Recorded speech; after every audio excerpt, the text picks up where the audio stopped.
think that's it. And the cat came back. Look. You can see his feet. We got the nature cam today.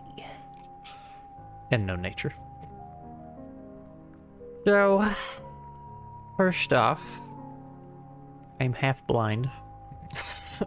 What's up, Twice Dead? I got the... You can see his nature cam, so that window is like right next to me. And the sun is hitting the snow and bouncing off right in my face. It's very hard to see. Or at least like over here. I can't see.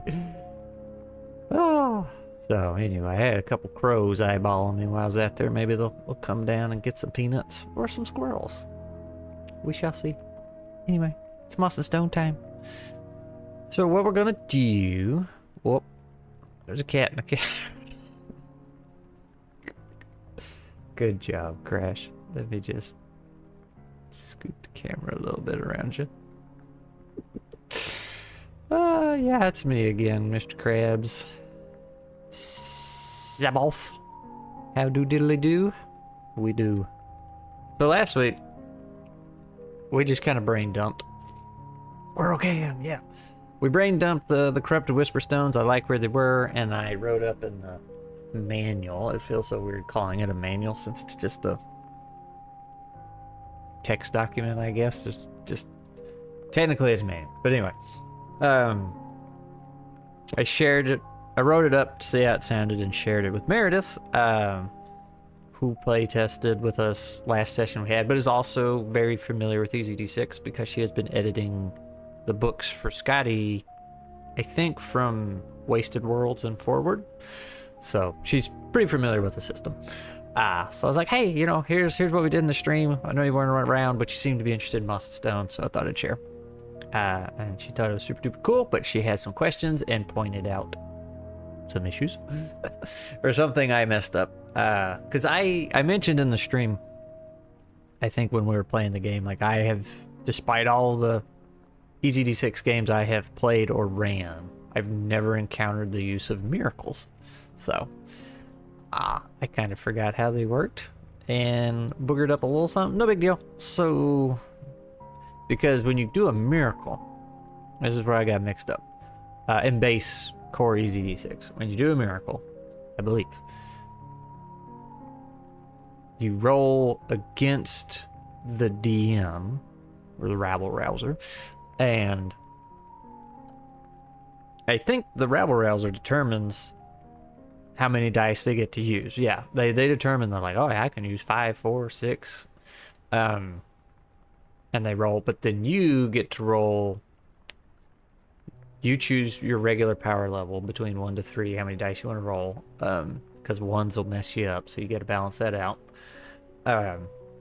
You're trying to outroll the DM, so I kind of forgot about that part where you're rolling against the DM. I thought the DM was just choosing how many dice you get to roll or something like that. So that's how I want the corrupted whisper stones to be. So they're not going to be like miracles. The DM's just going to say, roll this many dice, and the corrupted whisper stone ability will always work, but for every one that you roll, you lose a strike, and if for any ones in the roll, the spell will still happen, but it will happen with an additional complication. So a super easy one would be, I want to make vines come out of the ground and grab everybody, blah, blah, blah, for all the bad guys. You roll a 1, you take some damage, and it grabs one of your allies. So I might put a note in there that the complication does not affect the caster. It should affect party members and those around them, or at least it shouldn't directly harm the caster, because that would be kind of stinky if you're like,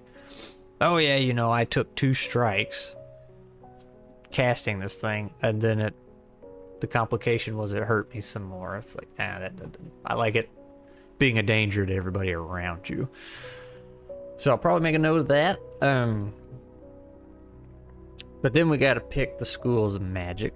So the way I wanted it to work is a Whisper Stone, you will roll on a d6 table, and it will be one of the schools of magic from core EZD6. And the idea there is just to keep it simple, so you're not having to learn new mechanics, new rules. You're taking what already exists, and you're like, oh, we're doing it this way. Okay, super simple. So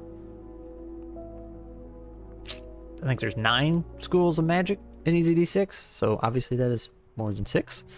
So we gotta whittle that down a little bit. And I think we were gonna combine some. So did I already list them? Yeah, I did. Okay.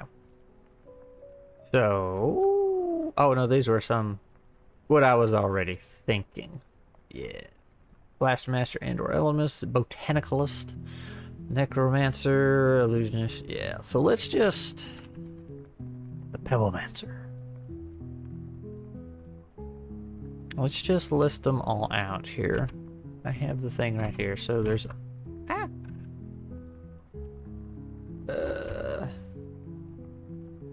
Is it gonna...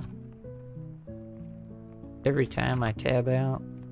It is. Oh, that's unfortunate. Blaster Master. Botanicalist. The thing we could never figure out how to spell. Elementalist. I don't know how to spell that one either. Elementalist. Close enough. Illusionist.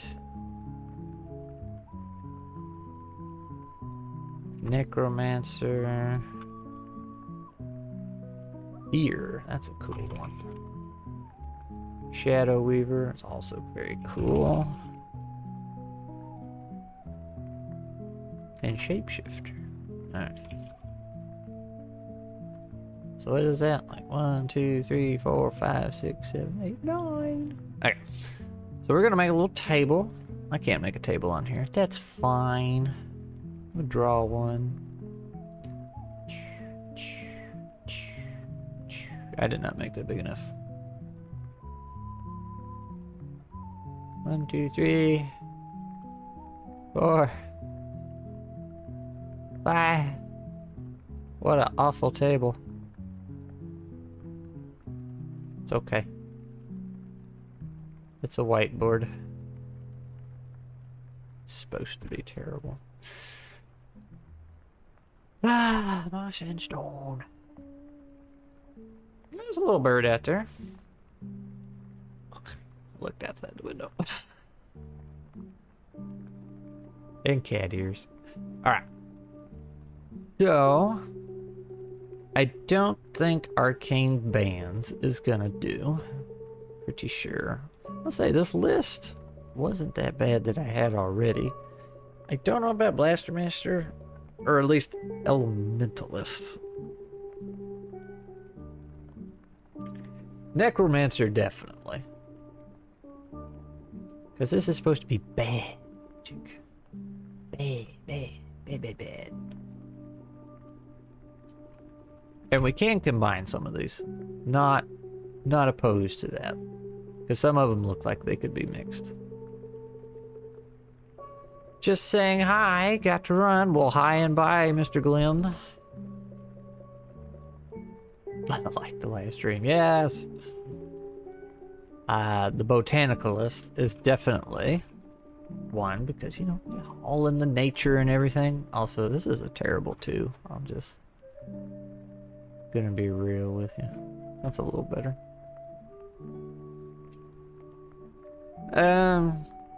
Illusionist and or Shadow Weaver. And then Seer. Those are like all kind of go together, I feel like. Let's see.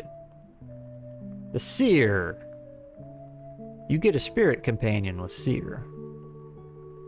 And you get like premonitions and stuff. And read objects. That's right. So you could like be the Stone Whisperer.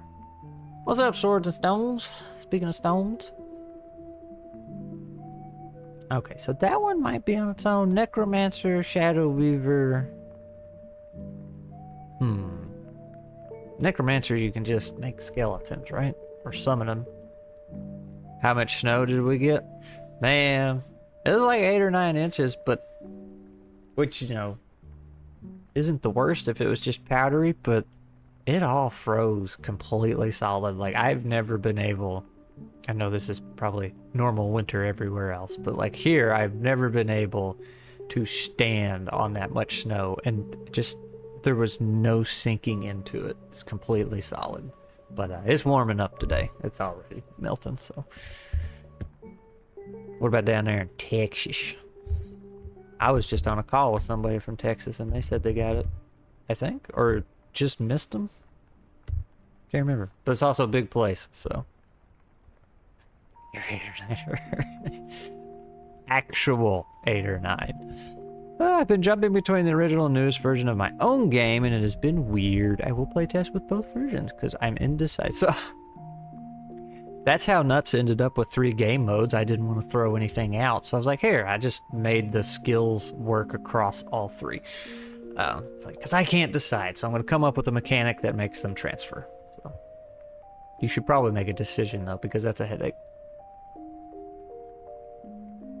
Master of Shape or Changer of Hues could work with Shapeshifter. Ooh. North Texas for sure got it. It's pretty icy with light snow here in Dallas. Okay. I didn't know you were down there too. Maybe. I might have. I feel like we got a handful of Texas folks. No snow here, especially in the big metro.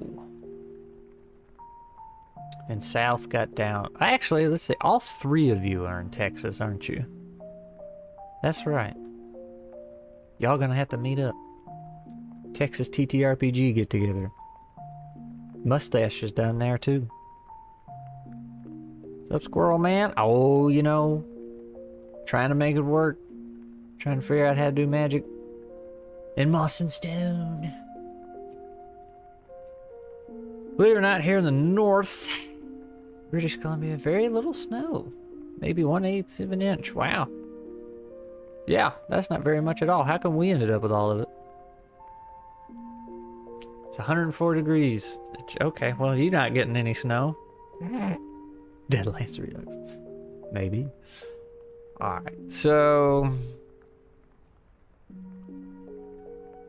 And it's humid. That's the problem here. It gets humid constantly, and then when the winter hits and it's cold, you know, it just goes right to the bones. It stinks. Let's see. So Necromancer, your powers, blah, blah, blah, blah, blah. We know what that does. Shadow Weaver. This conjurer has an affinity for manipulating the stuff of shadows. Cloak of Darkness that conceals friends or blinding shadows.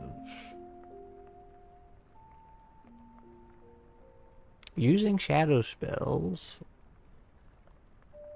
Oh, you actually suffer a penalty if you do that. Shadow Weaver can only sustain the effect for 1 round per karma spent. Or +1 per karma per round. If you're doing it in broad daylight. So we might mix that in with Necromancer. Maybe. Because they're kind of dark, both. Maybe they go together. So...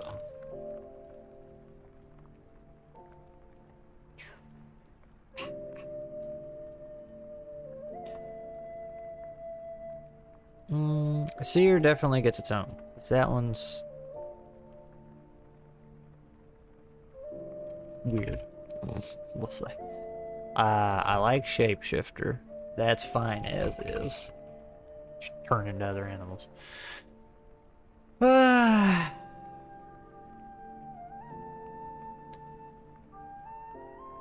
Was in the export list? No tariffs? Necromancer or Boom Singer, Crypt Dancer, Corpse Wrangler.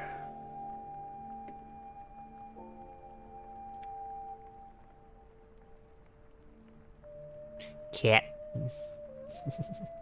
Oh, it's so bright. Oh, is the camera not going to be able to figure it out now? I messed it up. There it goes. Yeah, you saw how bright that was. That's what's in my left side of my face here. Corpse Wrangler sounds funny. It does, but Bone Singer and Crypt Dancer are also pretty great.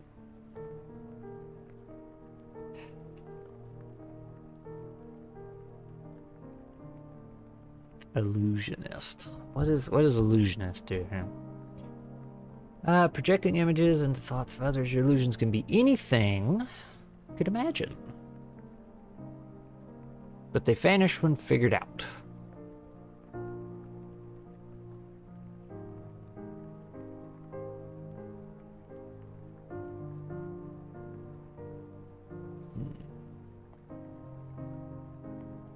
Alright, so let's do illusionist.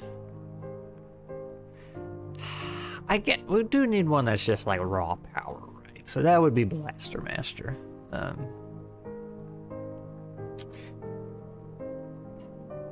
Let's see. You have little interest. Blah, blah, blah, blah, blah, blah, blah. You want to blow things up. Your mastery of magic deals with a little more than casting flashing purple and blue arcs of destructive energy. The raw stuff of chaos is highly damaging and inflicts 2 strikes per hit. If an attacker hits the mage with a melee attack roll of 1, then the attacker takes 1 strike. Oh yeah. Blows up on you.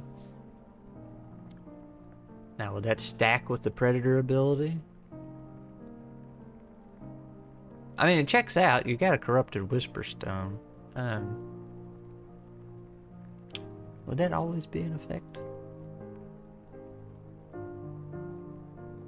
Because, see, if you did that, you could just have the Whisper Stone, the corrupted Whisper Stone, in your pocket. That would give you a defensive ability. So, Mind Hijacker, yeah.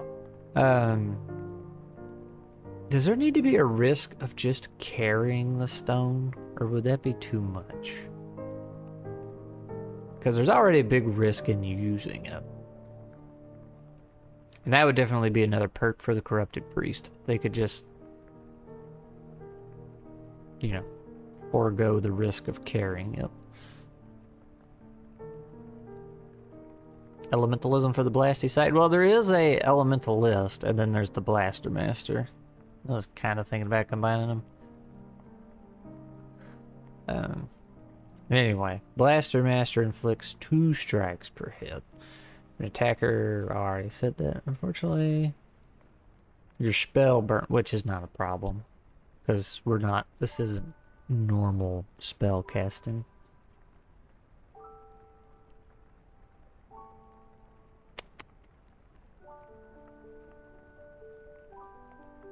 So Elementalists, you pick 1. Fire, earth, air, or water. Does 1 strike and an additional effect. Fire, targets catch on fire. Water, soaks them. Blah, blah, blah, blah. Excuse me. The Elementalist can also create effects with a particular element. That also costs 1 karma per round. Okay. So that's a problem, because if you can't use karma, because you lost the predator. Dang it, I'm going to have to come up with my own magic, aren't I? Maybe just carrying the stone will over time dissipate your ability to use other magic? Well, excuse me. This is really the only way to use magic in the game. We have the equivalent of scrolls, but there's no actual wizards in this, so. I think carrying is an interesting penalty, but probably hard to make fun for one-shots. Yeah, that's the problem. I don't think this is going to be as smooth and easy as I wanted. Where I can just say, no, go use this thing out of Corey's ED6. Boop. Now we can get it close, I think.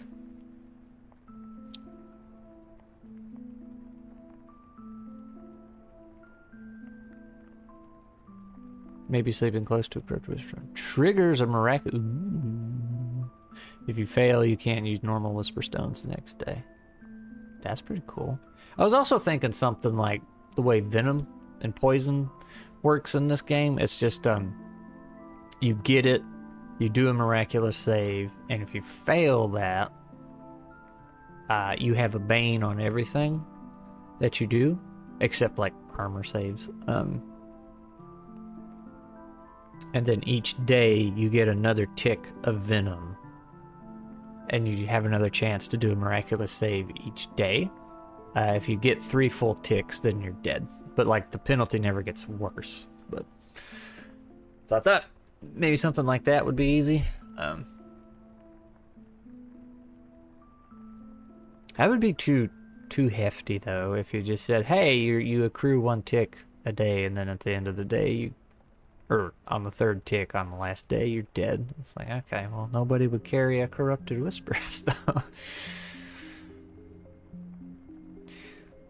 Once a spell stone is used, it goes gray. It's just a rock. You can throw rocks. Ah. At early levels, level 4, you can choose to spell. Memorize them. Handy stone.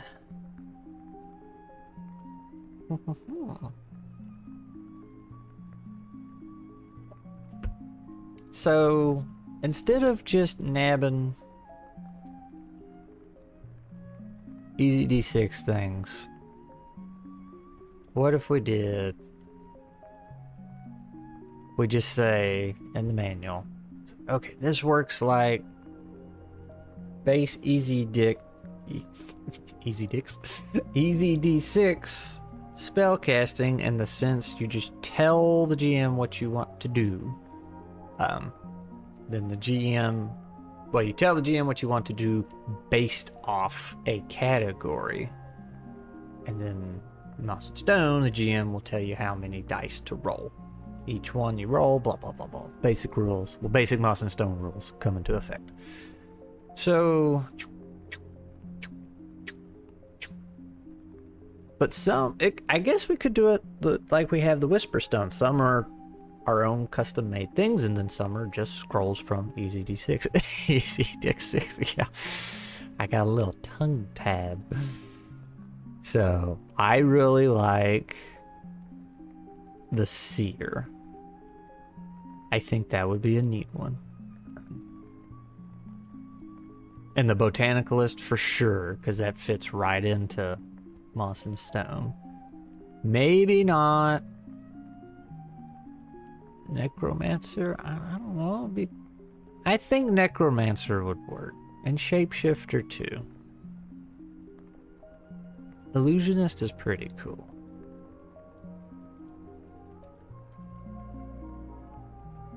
Not just Necromancy on its own. Illusionist and Shadow Weaver, like, overlap there, and I kind of like it.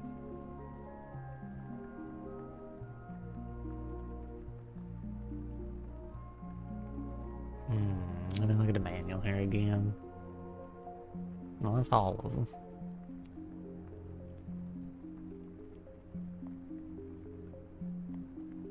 So something similar to Blaster Master. The thirsty man thinks of what? Oh no. Oh no. Say it's not so.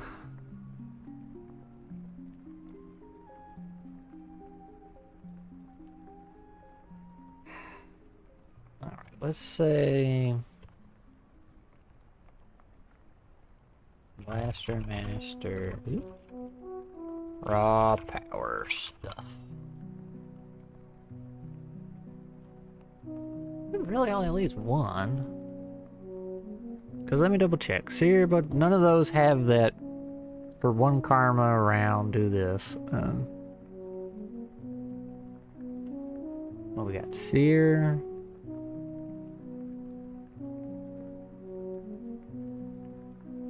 Also, I had a question for y'all when the stream started, and I completely forgot what it was.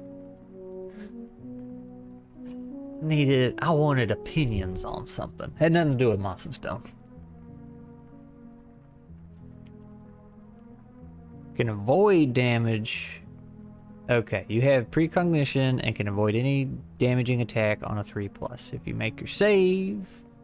we got a typo. If you make your save, a melee attacker injures itself. I don't know what that was supposed to be.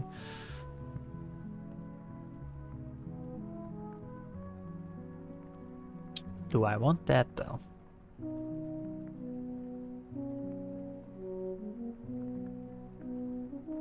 Terrestrial Mage only uses all natural stone magic. Derives his or her power from the natural energies of nature. Was it about Disco Cosmos or Nuggets? I did think about posing the boneless chicken wing question on the board. I will say though, this is, I guess technically you could say it's kind of related to Moss and Stone since it's about animals, but Dave from Grimwood Games he's prepping a Kickstarter for another game he's working on where you play as anthropomorphic superhero animals. And you know, he's trying to schedule interviews and stuff, you know, get the word out. You know how that works. So I was like, okay, you know, we'll do something. And I got to thinking about it. And as I was thinking about questions and stuff and what to do in the interview, I got to thinking about older games like where you played as anthropomorphic creatures, like Banjo-Kazooie. Do we all remember Banjo-Kazooie on the Nintendo 64? Jazz Jackrabbit was a older computer game where you played as a rabbit with a gun. Sonic the Hedgehog. What was the other one I was thinking of? Captain Bucky O'Hare. That one was way back there. I don't know if any of y'all remember that. David's furry game. Yeah. So I was thinking, I got to thinking, I was like, am I just completely missing it? Or are there just not many games like that anymore? And I pulled up Steam and was scrolling the library and it's like, yeah, it's just all crash on the camera. You giving it a sniff? I think they were called mascot games or something, like mascot platformer, mascot gunner, whatever, you know, just whatever the genre was, put mascot on it. Like you don't see that anymore very much. I was scrolling the Steam library and just game after game after game after game. It's like, yeah, you're just generic person.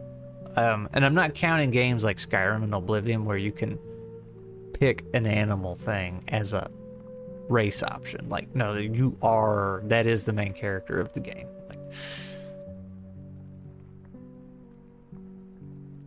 it did have those connotations back. That might be part of it.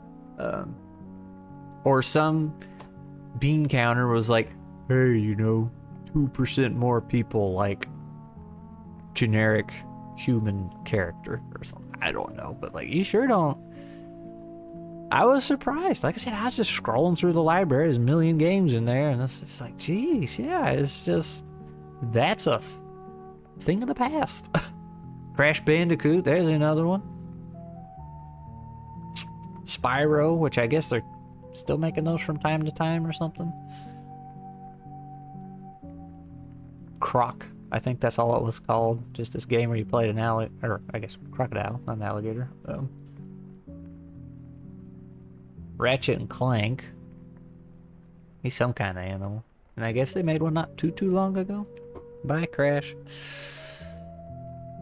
So, I don't know. I was just kind of surprised to realize that this morning. Games, part of it that games used to be for kids. Yeah, that's true. I miss that N64 era, man. That was, I think that was the peak. Well, we got like Banjo-Kazooie, Mario 64, Jak and Daxter. I think that was around that time. Rocket Robot on Wheels. That was a fun. That had a red cartridge. I don't know, but I thought that was interesting. I just realized that this morning. I says, maybe that's why games are starting to feel boring, like they've lost their color and charm. What was the name of the one where he plays chameleons? Oh, Chameleon Twist. I remember that one. If we're thinking about the same one, where you had the tongue you had to control and like grab onto things and stuff. I'm pretty sure it was Chameleon Twist. Let's see. They made 2 of them. Chameleon Twist. Yeah, Chameleon Twist. Donkey Kong. That was another one. Yeah. Forgot all about Donkey Kong. It's got like the best soundtrack.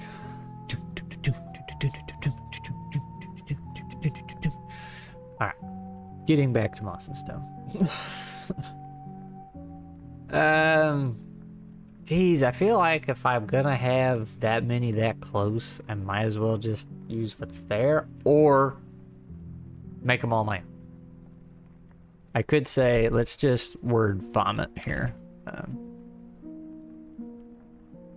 How would this look in the book? Something like, when you have a corrupted whisper stone, you will roll 1d6 to determine the type of stone you have. The stone will then function like a circle of magic or easy d6.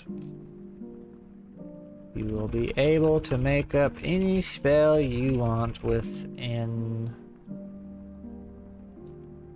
the type's description, something like that. And the rabble rouser will tell you how many dice to roll. And then you get the rules for what happens when you roll a 1, blah, blah, blah, blah, blah, blah, blah. So something like that, and then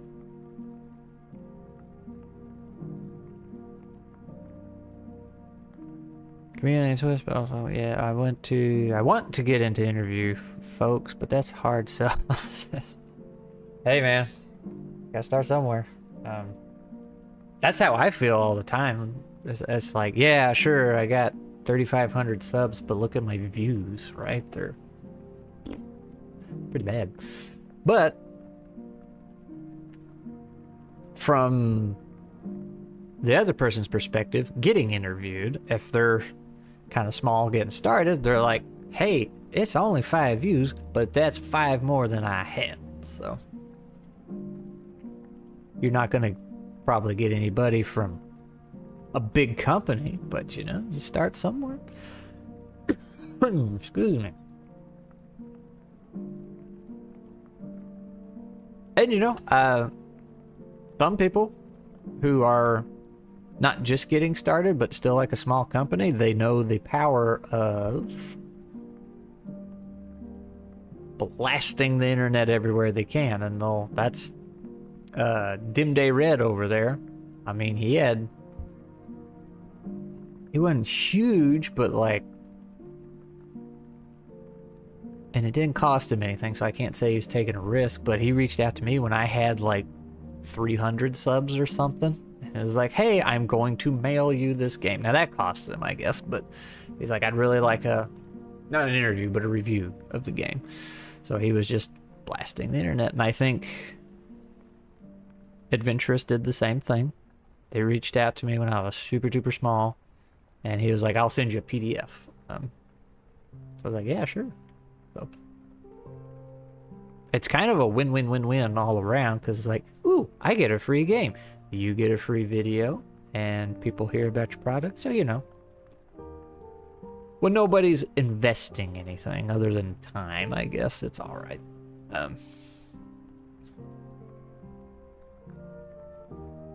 Big companies in easy my D6. Can easy my D6. Interviewing's hard though. I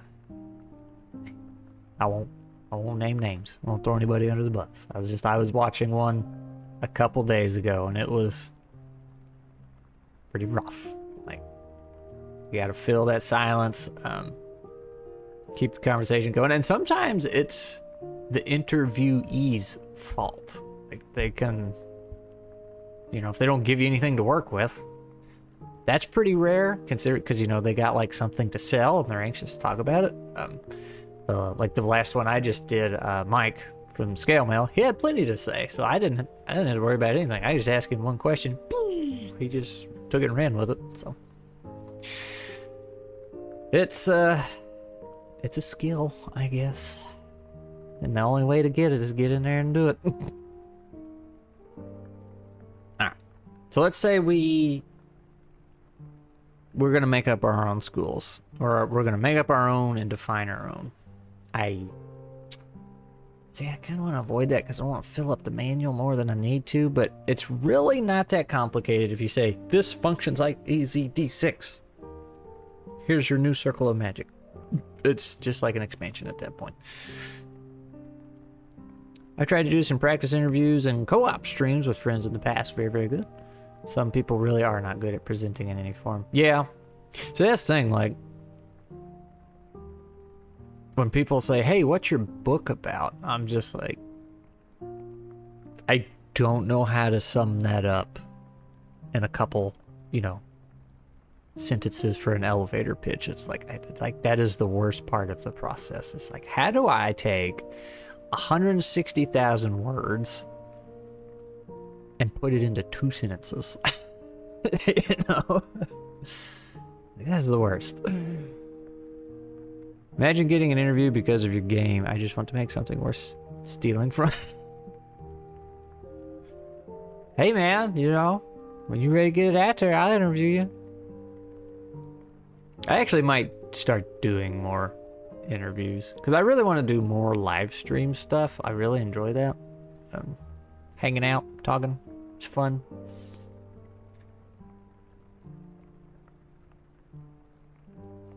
It is one of 6 stories, but I won't tell you which. Oh man. Alright, so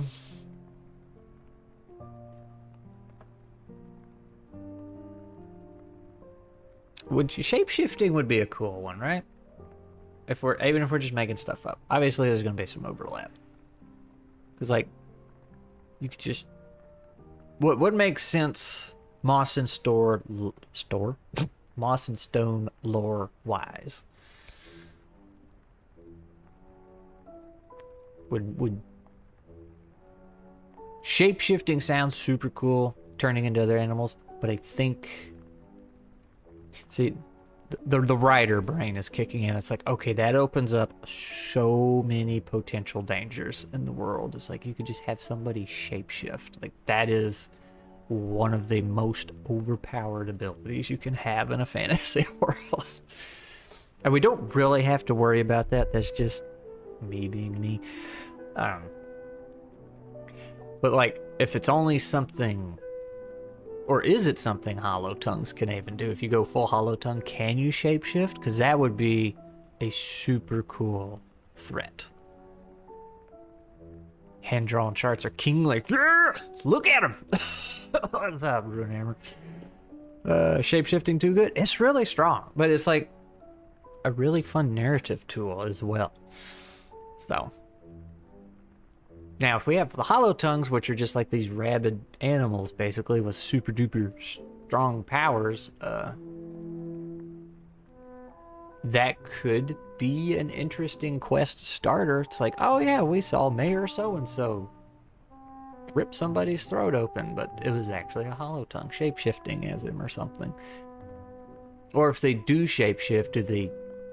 Because Hollow Tongues have like stone scales and their eyes are all whited over, glossed over. They don't look right.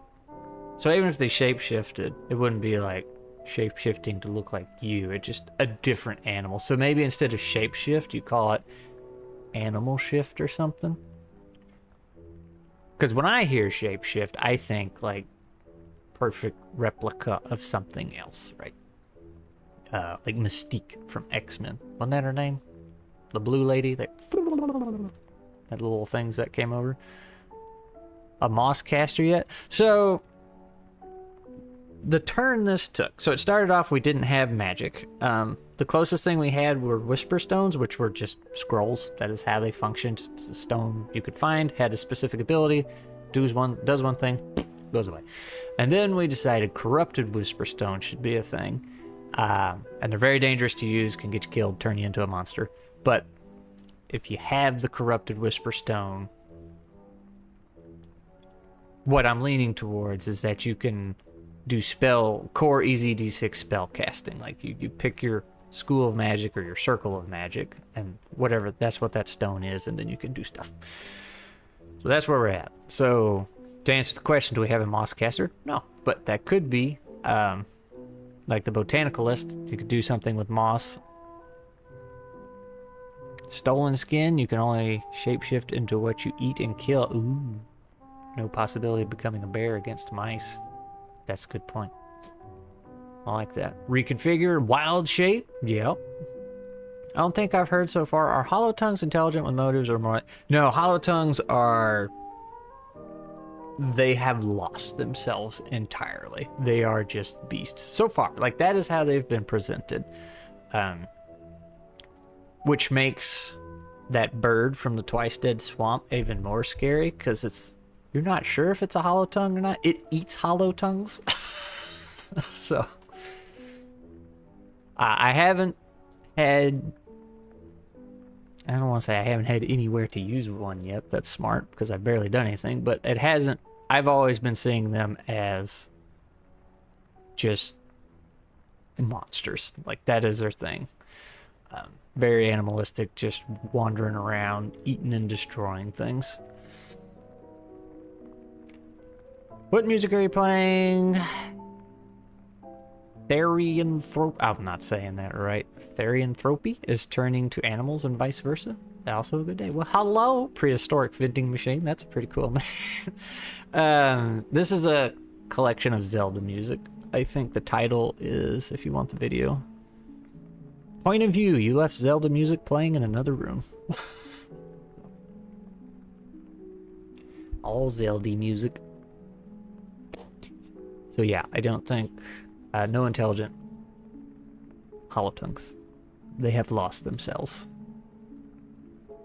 And then hollow tongues can also be any creature. So like the route we've gone is that lizards in this world are the animals to the rest of the cast, right? So they can... A snake is a snake. It's an animal. Doesn't have the higher intelligence like the rest of the critters. So that can also turn into a hollow tongue, whereas somebody like the players can turn into a hollow tongue, but the result is still them completely lost themselves, wandering around, destroying, consuming. Birds can be hollow tongues, which are like the dragons of this world. Do we figure out if it's a process or instant to turn hollow? It's a process. Not fully defined yet, but like there's that window of opportunity where you can get a cure, which is why you have to go to the Twice Dead Swamp, because Twice Dead Swamp is the only place where that plant grows for the cure. When the eyes gloss over, that is the point of no return. Like, you have completely lost yourself. So when you start noticing the little stone scales get on you, that might be like you're really running out of time. You're gonna see like mood changes first, like more aggression, and maybe like one little scale here and there. I always thought of hollow tongues like affected by supernatural rabies. Pretty much. There's a dragon on your cat cam. There is. He's right there. There's a red one. Well, you can't see him. He's just off camera. The little cardinal. I was really hoping those crows would show up. They were out there watching me put the peanuts out. When you start fearing water, you are beyond saving. Same with the wide eyes of the HTs. Okay. That's true. That is a good point. So anyway, what do you call that? A moss caster? Yeah, a moss caster. So let's put this over here.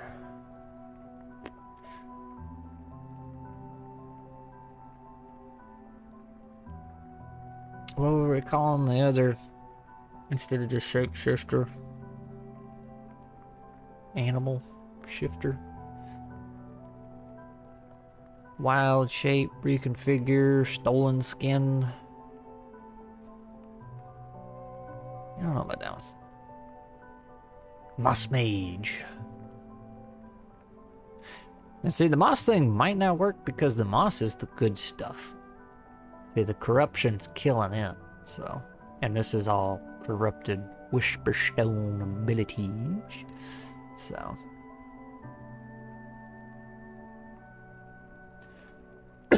I feel like the botanical list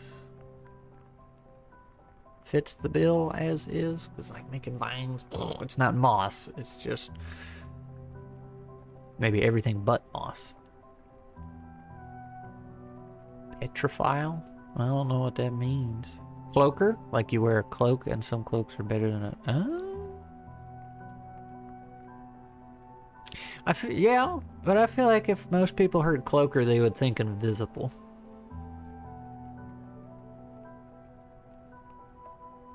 Do you know something messed up about rabies? It gives you hydrophobia and it can affect sea lions and seals. It beats... Wow. It beats themselves and don't go back and... I did not know that. About the sea lions and seals. There was some... I saw some clip a while back. It was like some weird... Maybe it was... Not a stingray. It was a manta ray. Isn't that the big one? I think it was one of those or something like it.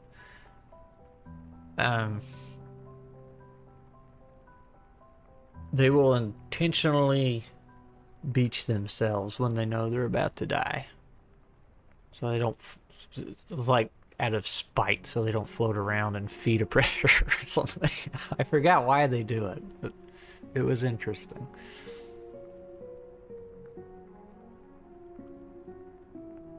It's just a pun about being a stone lover, a joke about all the bad things in contrast to us being the good things. True, true, true, true,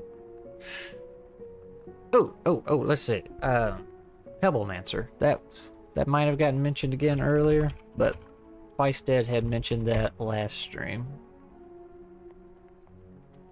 So that your petrophile thing made me think of it.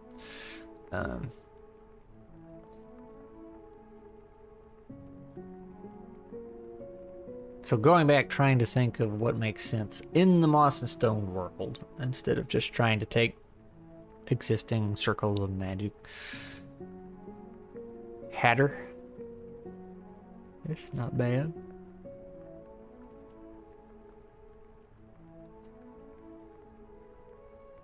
Speaking of music, I'm gonna assume it's fine. Nobody said anything. As far as volume goes.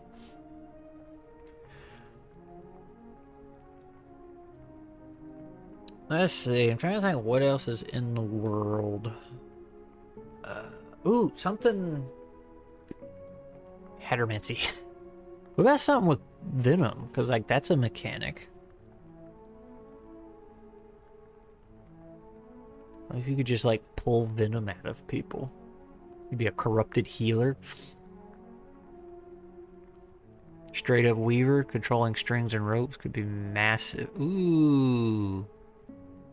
That could be the, like, replace the botanicalist one, maybe?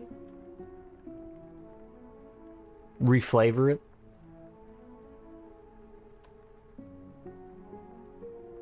I really like Pebblemancer because you have a corrupted stone. You're abusing the stone's power, so controlling more stones makes sense. Excuse me. Whereas a botanicalist, controlling all the trees and stuff, is like, yeah, technically it's not the moss, but it is nature. So maybe, I don't know, but Weaver. I like that. There was actually, like, Dolmenwood. Maybe this is why he thought of it. Isn't that, the little... What was I playing? I was playing some nasty little dude, but apparently he could whistle and control, things like that. Strands and strings. That was super cool. I didn't get to use it, but I thought it was really neat.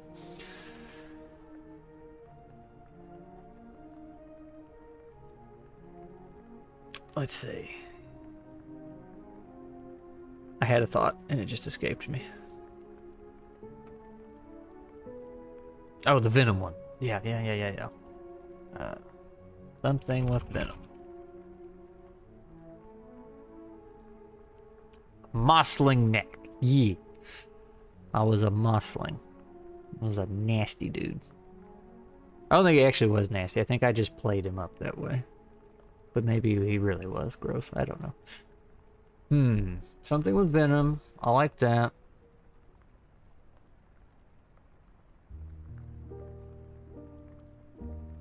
Maybe fermentation could also be part of it. Ooh.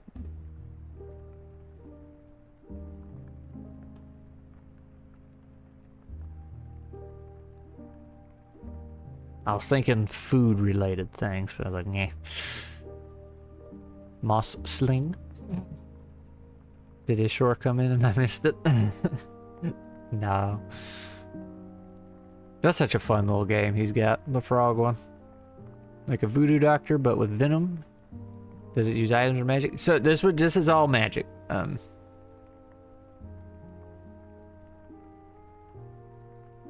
So you could say it functions like the venom mechanics, but it's magically induced.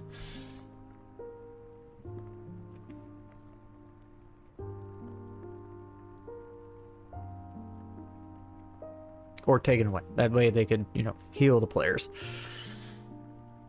He's working on a full rewrite. What? Working very hard to get it right. Technically, a vending machine, we have a witch doctor.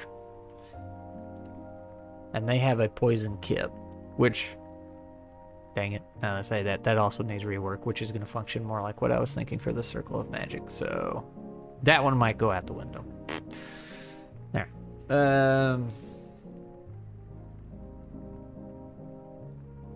Or not.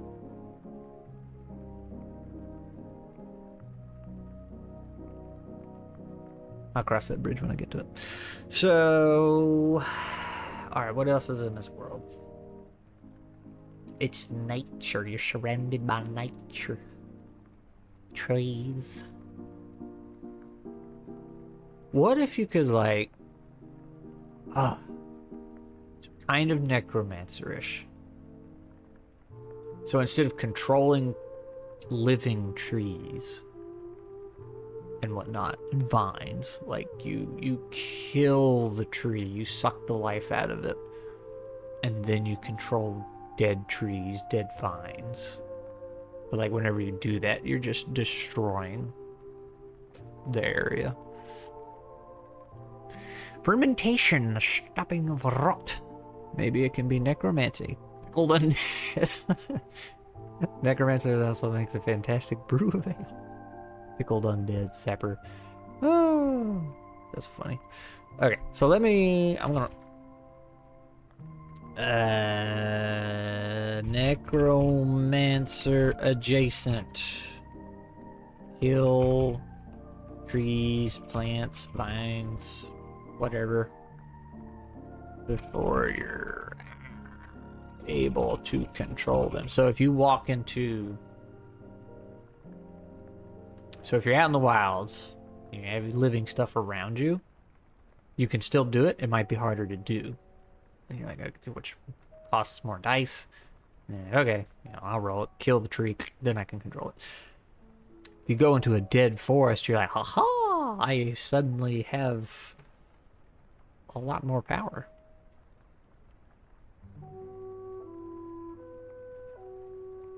Animancy, though that might already be taken. Yeah. Scritch Doctor, just totally focused on doing magic through satisfying scratches. I think this one's gonna go bye-bye. Weaver. Strings, ropes, and control. Yeah.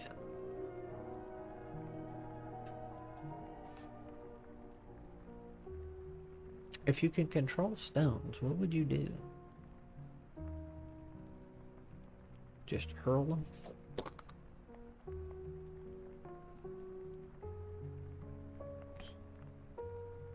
Well, that's... Thinking like geomancy or something, or you know, open up the dirt, swallow somebody up.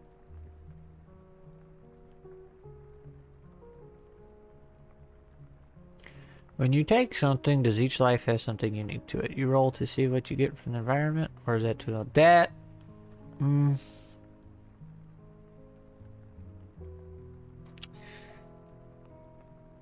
Maybe too involved. I don't know, because see, like I was talking about the witch doctor, I gave them a poison kit, so whenever they killed somebody, they rolled a d6 to see what type of poison they got, out of the parts they harvested, and I decided I didn't like the table looking up. I didn't want them to have to do that, so I'm trying to streamline that, where it's just like use your poison kit to add points of damage to your attack or something simple that they don't have to go and look up. Is there just a straight up corruptor? Someone that specifically turns things to work? Well, that would probably fall into this one. So the Easy D6 Blaster Master, the core rules, like that's the one that does significant damage but is also a risk to itself. So yes, I would like something like that. So having them just lean towards corruption would be good, but I don't think they'd want to turn things into hollow tongues because then they would have to deal with the hollow tongue. But it could be a risk of the power. It's like, I'm gonna corrupt him and kill him. Oh god, I made him a hollow tongue. Oops.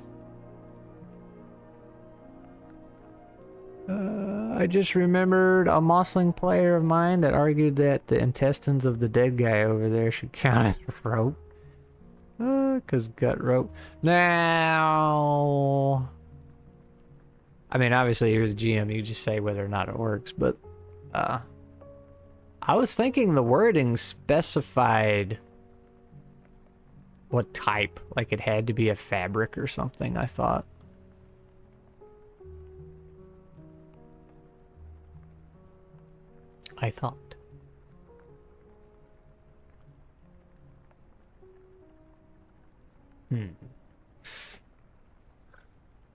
That would be scary, though. I really like this one. That's a keeper.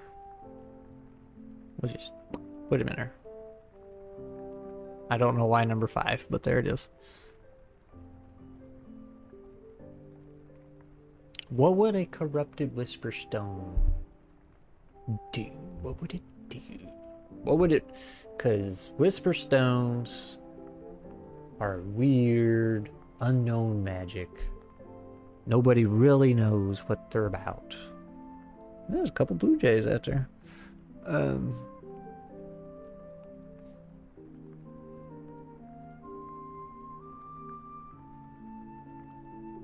It's very mysterious magic. So, and you get corrupted because you tried to abuse it, take too much of it.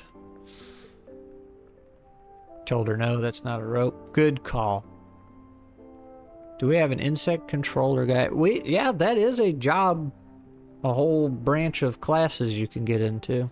You got one that can control a swarm of bugs, one that rides a spider, and one that has basically a bug sidekick that boxes with him. The Venomancer has a set of poisons, and each particular venom needs something from the environment. Thus the PC takes on aspect of the... Ooh. There were some very early concepts of that, and actually it might still be in the book, in the manual, as far as traveling and gathering supplies and food resources. Like, you know, your environment affects that, but no table like you're saying, like, oh, this is a desert environment, you get this many food points, and this is an Arctic environment. None of that. It's just like, hey, take into consideration your environment. So that kind of jives.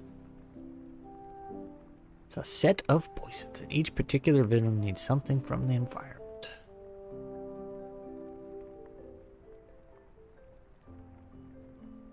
That might have, you know what, I'm gonna, let me just snag that real quick. Put that up here somewhere. Witch Doctor. Right. Now, what was I gonna say? So hang on to that for the Witch Doctor class. Take that logic, come back to here for the Corrupted Whisper Stone. What if there's one of these circles of magic for the Corrupted Whisper Stone is based off the environment? So like, if you're in the desert, can you control sand. Whew, excuse me. Make a sandstorm. If you're in a watery environment, can you control the water? Be the elementalist, I guess, right? How would you... I like that, though, having this weird ability that is based off your environment.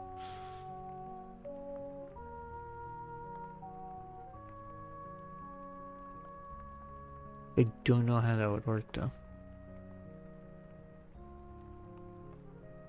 Like you're in a desert, it's super hot. Is that something you'd use? Or would it all be temperature related? Burrow Wanderer. Teleportation by the use of underground tunnels. Does that sound good? That sounds physical. Like they're... Like that would be an animal ability or class ability instead of the corrupted Whisper Stone doing something. Unless... Now, these don't have to be offensive. They could be, like the Seer, is very utility-based, but you could take something that's utility-based and use it offensively. So, like, if you had a corrupted Whisper Stone, that could just open up tunnels for you for easy underground travel. Obviously, that would be super cool. It's like, oh, we're getting chased by a bird. Let's make a tunnel. But then you could also make a tunnel under somebody. Drop them. So maybe. Whisper Stones are these weird little gifts, happy bonuses. Are corrupted Whisper Stones us making demands of whatever grants the power, pushing rather... But yes, Krebsoft. That's somebody who tried to pull out too much from that Whisper Stone, tried to control it instead of respecting it, for lack of better words. You're on the right track. Like the Easter Bunny in that Jack Frost. Yeah, what was that? The Guardians. Yeah, that was a good movie. The GM describes a scene. The PC can focus on an aspect of the scene. If the GM talks about the heat, ooh, then the PC can use the heat.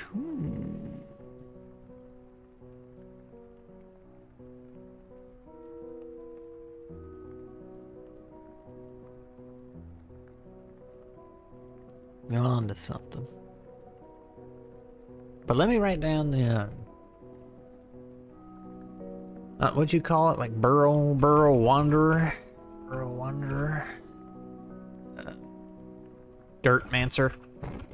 I don't know. You can use the stone to open up tunnels and holes in the ground. I'll just leave it at that. I like that one, because that could be very strong. See, and I get worried about things like that. Like, oh, you just open up a hole in the ground. It's like, okay, you're fighting a BBEG. It's like, well, let's just make a hole in the ground. Oh, he's dead. Close it up. You know what I mean? Then you start getting the 5e problems.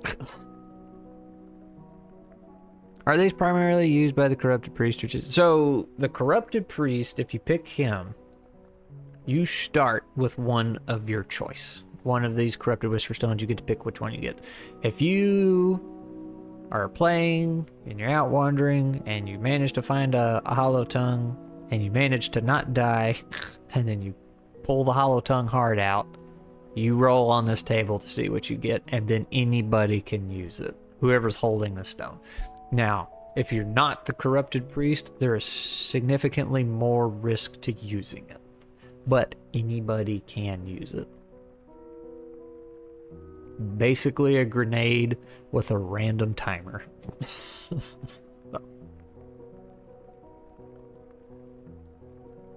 One way to look at it.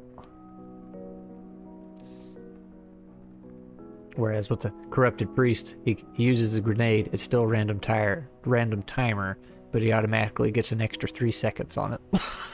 So.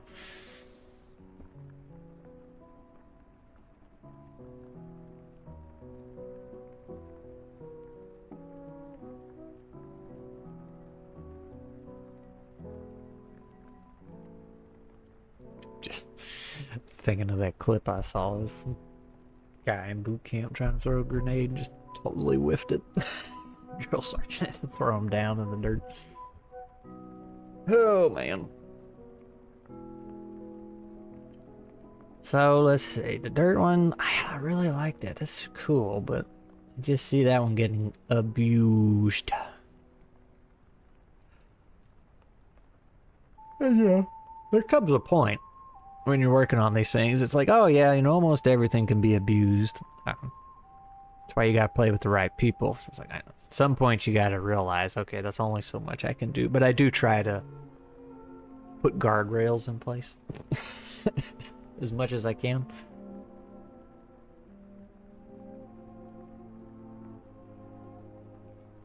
Big old blue jay.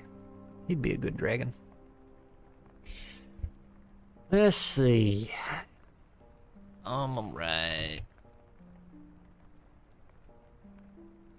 Based abilities.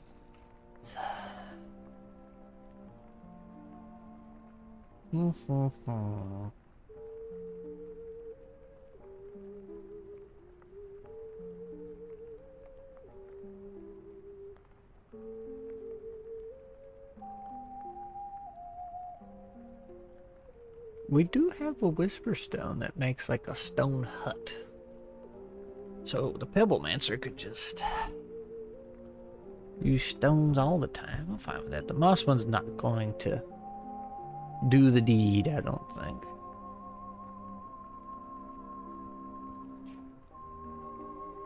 Who says the hole has to close? You can't crush the BBG, you open the way.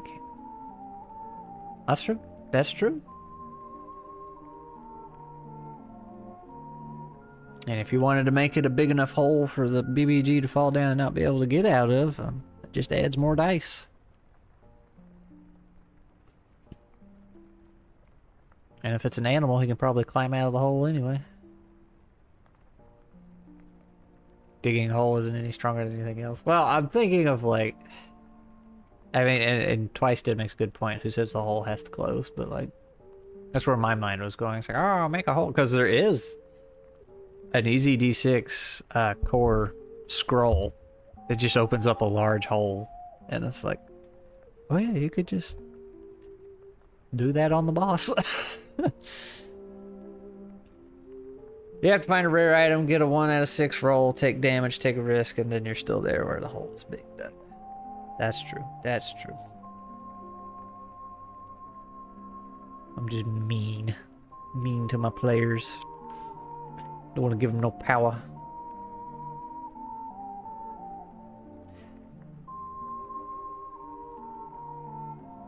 Bury the fox. Yeah. Yep. And that might hurt them. But see, this is where I would like corruption on its own scale, but I don't want to give them anything more to track. So that's why I'm like, okay, you just take health damage. But see, if you got a medic on the team, your corrupted priest can just keep using this dangerous whisper stone and keep taking damage, and then the healer can just patch them back up. So granted, that would burn the resources pretty quick.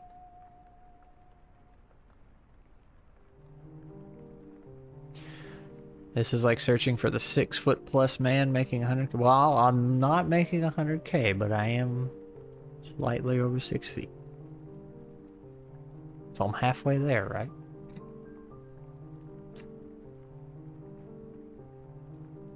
Can't imagine making that much money. Most animals can dig. I give them turn of safety as the boss do that. Yeah. For sure. If they opened up a big hole with a corrupted whisper stone, I think I'd probably give the bad guy some kind of save to make. To see if he like grabbed the wall, you know, slid down, or if he just went, you know, face first.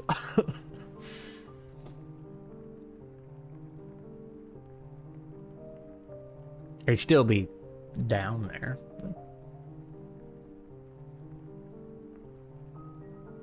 So, okay, that's...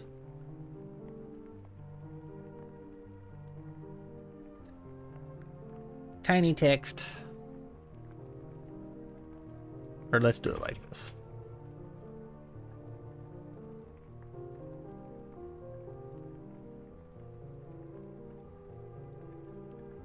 There we go.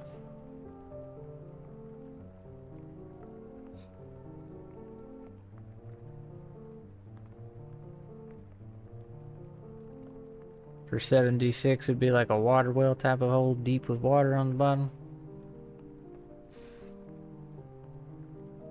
Drowned them. Yeah. So if you had two corrupted pieces, one opens up the hole, and some other one has the water control ability. Oh.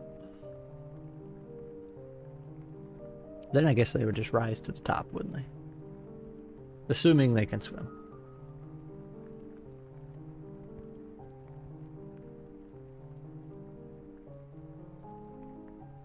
I really like the environment-based one, but I can't.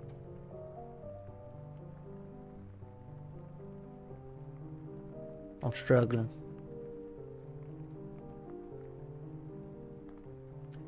We'll put that one there.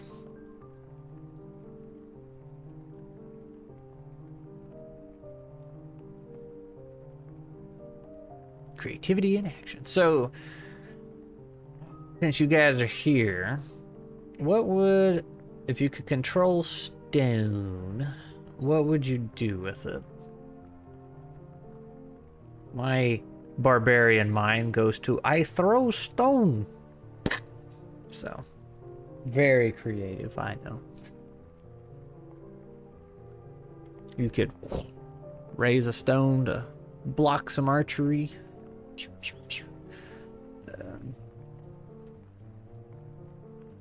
Encase somebody.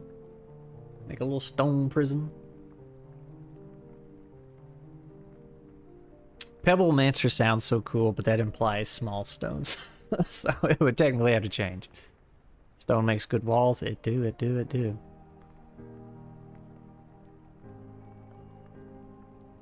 Earthbending is pretty rad. It's pretty good. The season-based stones? A sudden snow? Oh. Ooh. I like that. Like, you control the environment more so than using the environment. Okay. Well, let's slide Pebblemancer over here.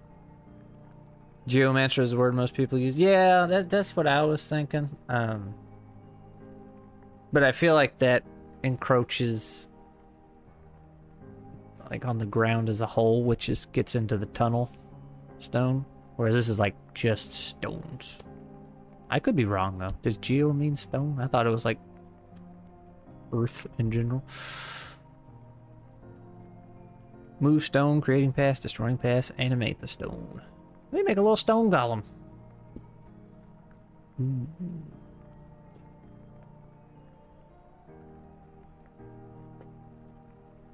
Alright. Do we want to be able to summon a whole other entity, like a necromancer? Playing a digger? I think, let me look, the mole, somebody's got, everybody can dig, but I think is it the mole? Boon to all digging tasks. And not only can you dig much faster than anyone else, but you can also burrow underground. Yep.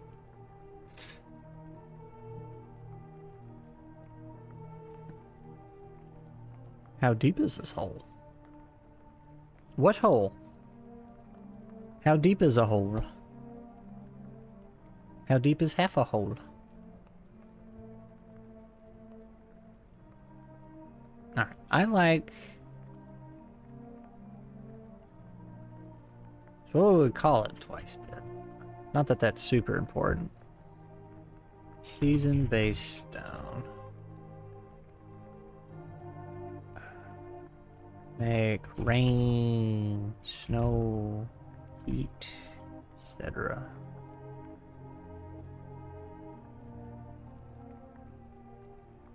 Why you make a ton of rain and a storm inside of a dungeon? Wasn't it?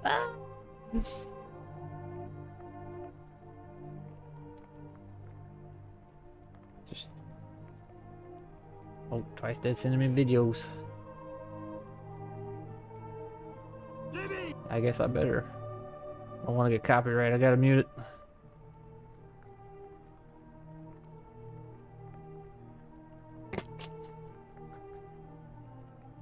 Very good. Twice Dead.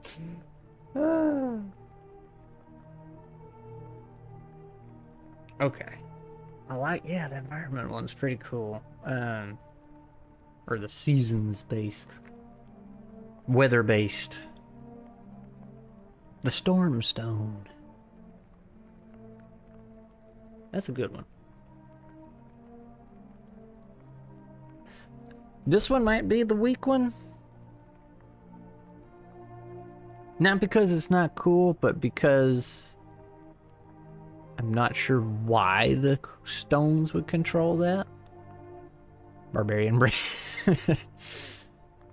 Ovomancy? Ooh, yeah.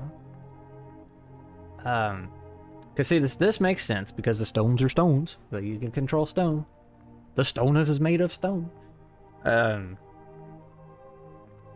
Burrow Wanderer, that's like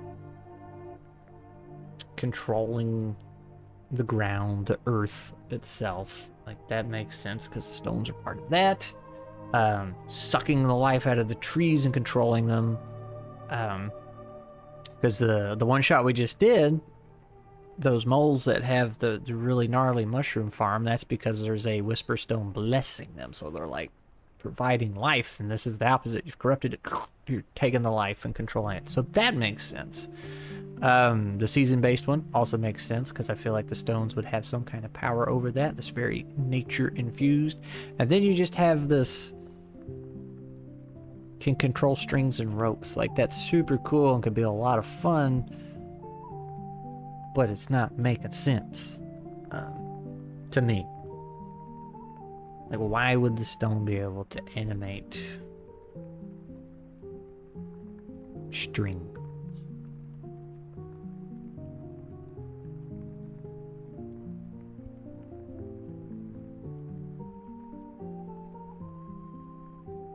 We also need the one that, like the Blaster Master equivalent, one that's just raw power. So.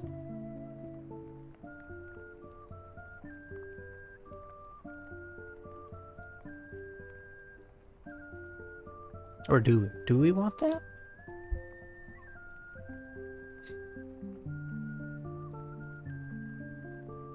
Do we?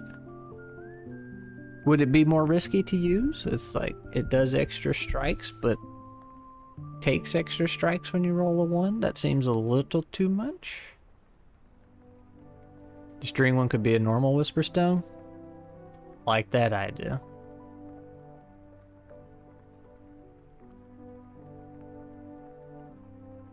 Because the other Whisper Stones can, like, animate stuff. We have some like that. The strings could fall under a more general category, but just deconstruction in general. Yeah.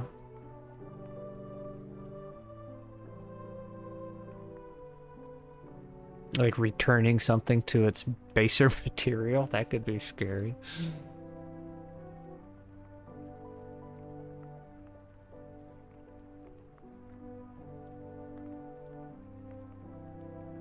Blaster could use one of those rocks that are made when lightning strikes sand. Runs about electricity and thunder.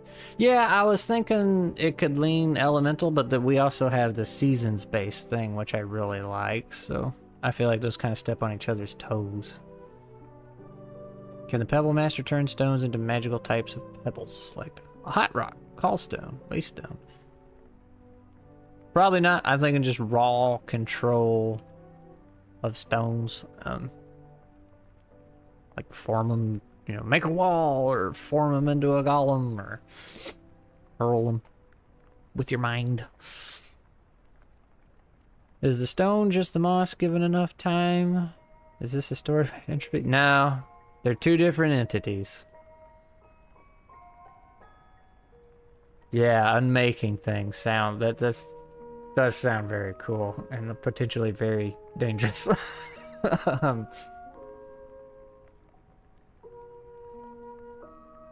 I'm just wondering how that would work.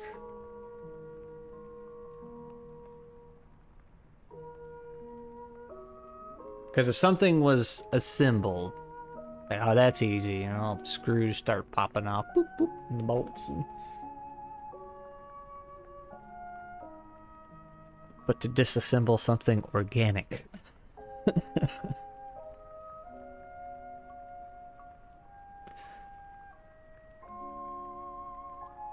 I don't remember, does these have a chance to backfire? So we thought about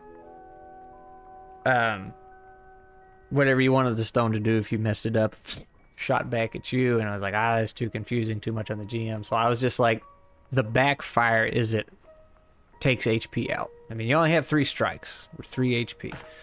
So every die that lands on a 1 costs you 1 strike. So when you want to do something huge and the GM's like, yeah, you got to roll 76, you're like, I could just blow myself out of existence. So, well, actually, you become a hollow tongue if you hit 0 HP by using a corrupted whisper stone.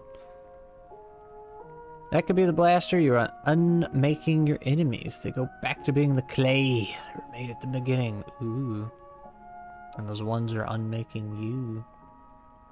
Oh man, so if it does extra damage, what if... That would be brutal. That would be too mean. I was thinking, okay, you know, when you use the Corrupted Whisper Stone, the Blaster Master equivalent, you know, it does 2 strikes of damage to the enemy. Or just completely deletes them. But when you roll a 1, instead of it just consuming 1 HP, it reduces your max HP by 1. Like, since you unmade yourself, like you're saying, you cannot heal. Or maybe you could pull a Full Metal Alchemist and it's like, yep, you lost your arm. It's gone.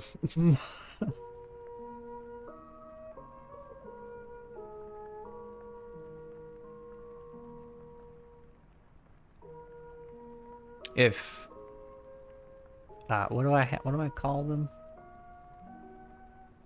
Flaws. Oh, yeah, there's a squirrel out there. There he goes. If flaws weren't optional, and they were something that actually came into play, whether you liked it or not, it would be interesting. Every time you roll a 1, you have to add a new flaw. Moss and Stones is a Souls-like?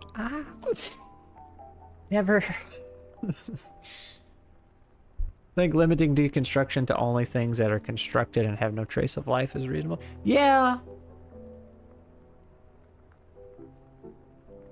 But I was gonna have a rebuttal, but I was like, well, maybe not. I was gonna say you're not gonna run into that very much, but I was just thinking of like mechanical things. I mean, your armor, your clothes, your weapons. You could just disarm somebody. Just their stone turns to dust or whatever. It'd be pretty cool. A Full Metal Alchemist approach could work. Yeah, yeah, that could be neat. Cause see, on Blaster Master here,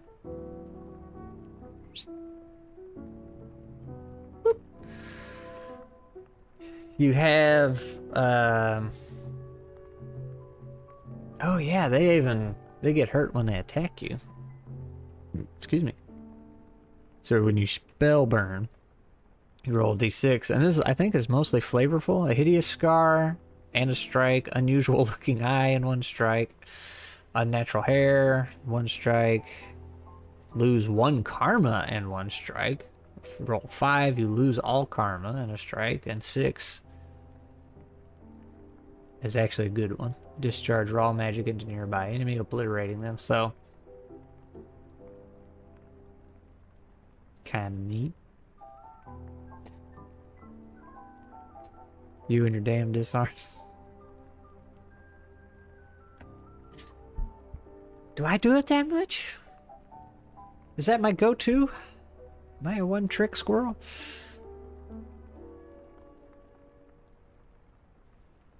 Only in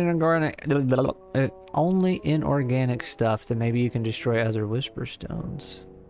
Oh man, if you unmade a corrupted whisper stone. It's like opening up a black hole, I sound like.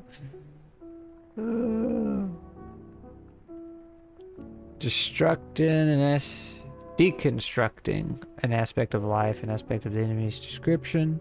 If the GM describes how hardy a beaver's monstrous teeth are, the PC can try...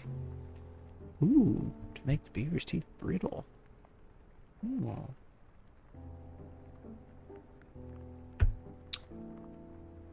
Ooh. I don't know if it's already covered by Shapeshifter, but I really like things... I think Shapeshifter went out the window. But I really like things that let you temporarily mimic existing feats of other classes. Same.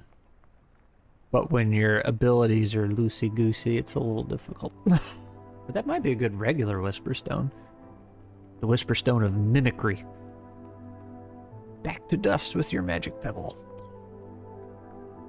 You like how vending machine thinks too? Yeah, man. They got something going on.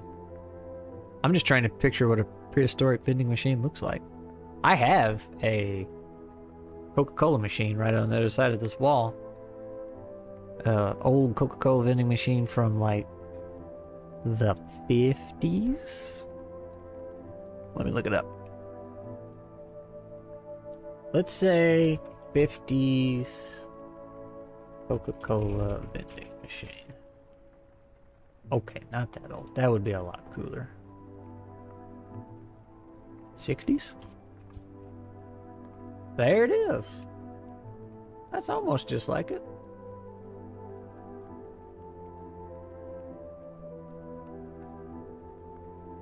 I'm trying to find one just like it.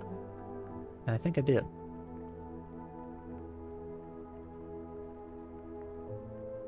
I have that. It doesn't have the Coke decal on it. But that is about just like it. Heavy son of a gun. Drink Coca-Cola. I think, yeah, there's the little built-in bottle opener. So 60s, not 50s.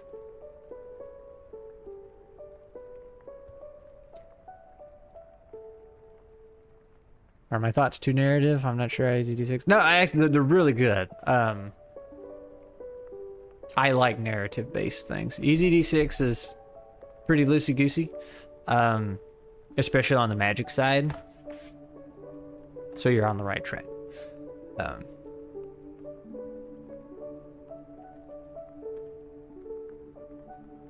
Yeah, just trying to work within EZD6's rules. Moss and Stone probably should have been its own thing. I've said this before, this was supposed to be a simple project and then it got too big. So I think down the line, Moss and Stone is going to be its own game.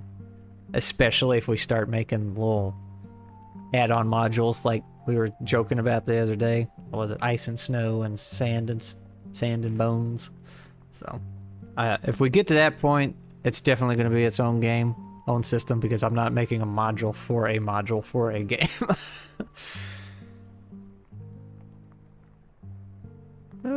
Do it? Yeah. Well, so, you know, it'll be fun just to do this anyway, because I really like EZD6 and I really like Scotty, so making something in his system, I feel, is like a compliment to him. But a buddy of mine, Dave, he made a game called Ironbound, and it's his own system, own world, own everything, but he started off in EZD6. He made that whole setting for EZD6, so when he did all that world building and lore and made it, he was like, well, I'm just going to take all that I made and go make my own game now. So there is. It's Grimwood City for EZD6, and then his game is called Ironbound, but it takes place in Grimwood City.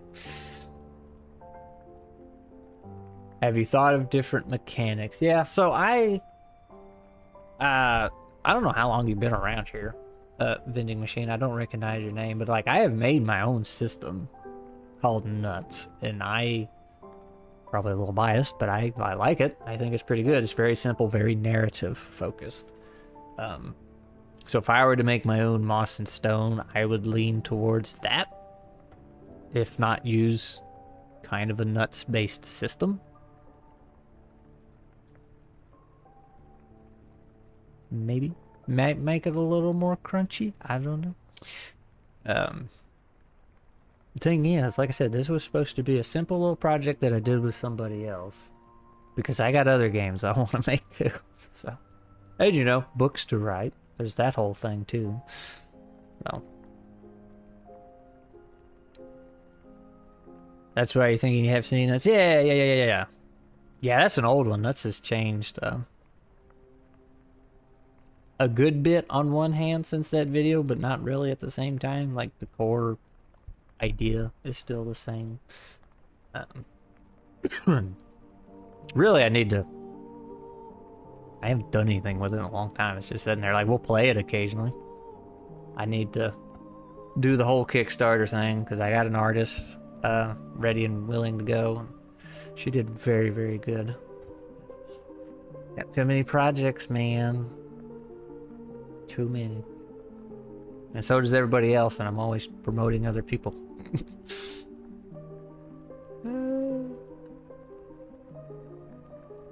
Reign of the Horned Emperor. Oh, is that the name of yours? Started as a Troika hack back before Turnip 28. Spiraled out of control. That's what happens. And you know, that's fine. Like, that's cool. As I said it in an earlier stream that I was like, you know, I've made a couple other systems. Nuts is the only one I've put out there. But like, I've done other things like this before. But this is the first time I did it in somebody else's system. And I was like, if it's a simple system like EZD6, I would almost recommend starting out this way because it has such a good solid foundation. There's a lot you don't have to worry about, letting you get your feet wet and get some experience and just play around and have fun. And then if it spirals out of control, then you can go your own way. Promoting others as the power strat, yeah. That's my secret. I'll promote everybody else, and then they'll see me making something, and they'll repay the favor.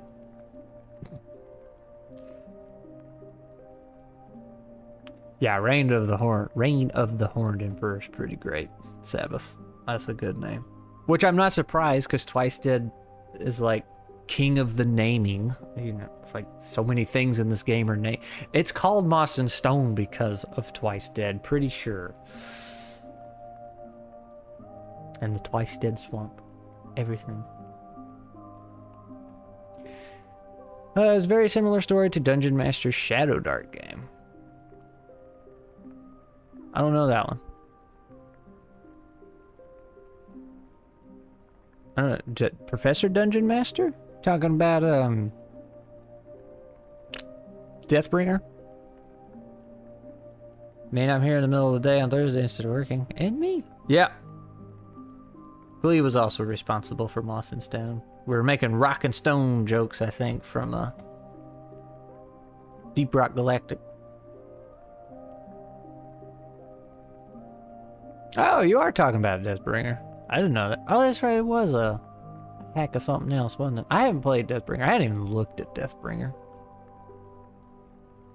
Cracking in stone. Cracking the stone.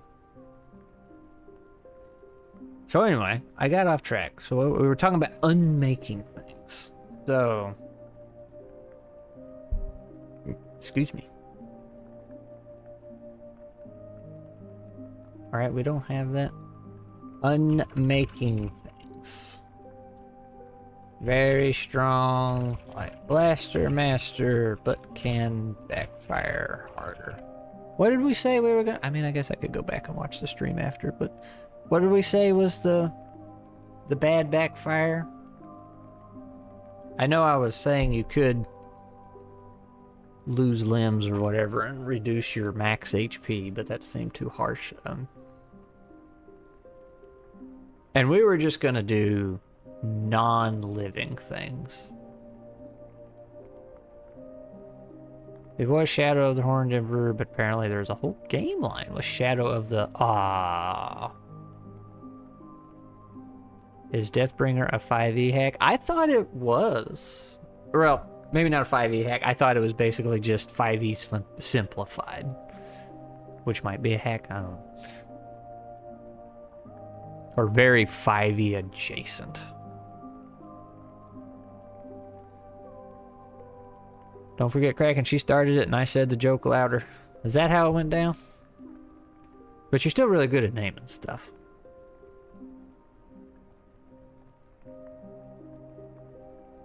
Shadow of the Demon Lord, Shadow of the Weird Wizard.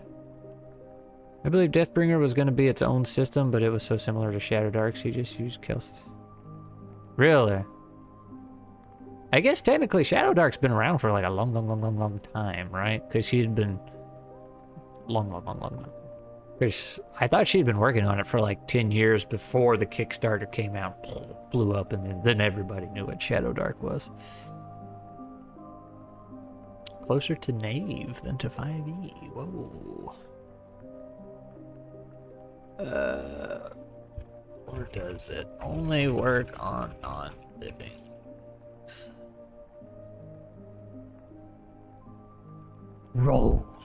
That's right. That's a good point. Everybody likes a good acronym. Oh, Moss and Stone's just MS. That's Microsoft. Oh no. Gotta change it.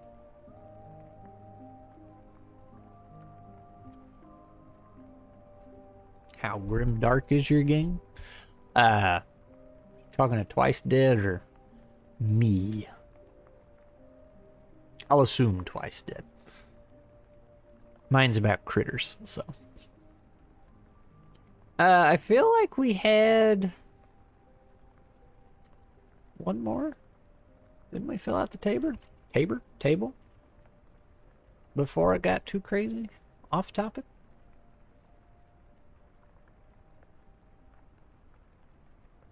Both. Oh, well.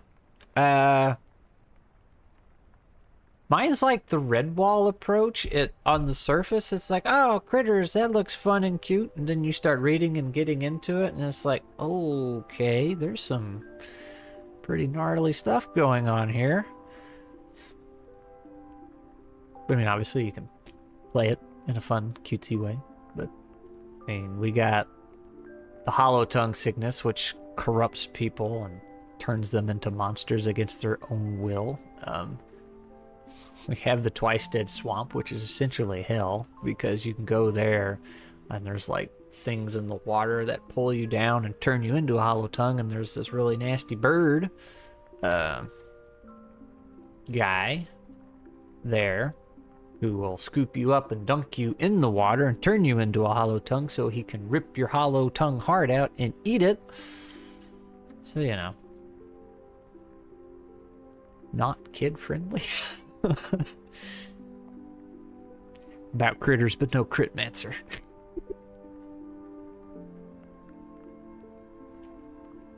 This is a folkloric post-apocalyptic Napoleonic gaming inspired by Warhammer. Oh, Warhammer Fantasy specifically.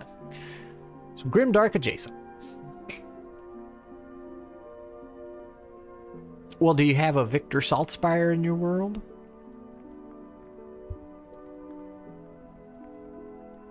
By the hammer and... I love Saltspire. He's so good. Root is like that too. It's pretty freaking heavy on War does. I have Root. I have never read it. It looked neat. I get something in my arm. I really like those games that have the soft surface look to them, and then you get in, well, not just games, but like stories in general. Media. And when you get into them, you're like, oh man, that's actually really heavy.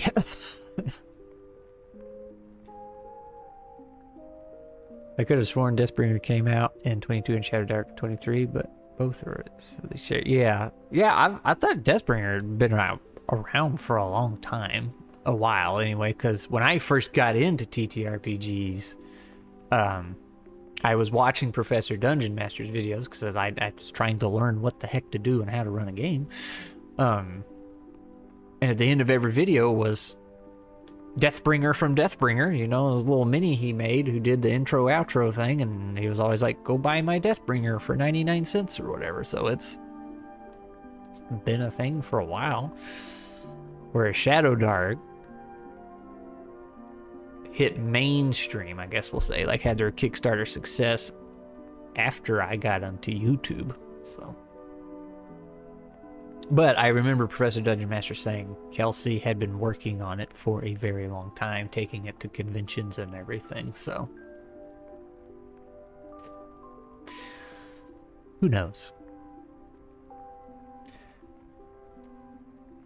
How many magic classes do we have? Pebblemancer, Shapeshifter, what else? There are lots of salt spires in my setting. The hammers, a background that is part of my armed arm of the many churches and monasteries. Ooh. Sweet. So, vending machine. I think we're just lacking one. So we got the seasons one, like where you're controlling season stuff and rain, storms, kind of things like that. The necromancer adjacent, where you're like taking the life out of trees and vines and everything. Plant growth, and then you control it. The tunneling one, where you control the dirt and stuff. 3 is blank. Not that these are in any particular order. The Pebblemancer, and then the Unmaker of Things. This is where we got sidetracked. So did we want... Because if the Unmaker of Things is for not living things, then it's not as potent, which means it probably doesn't need such a drastic kickback or backfire.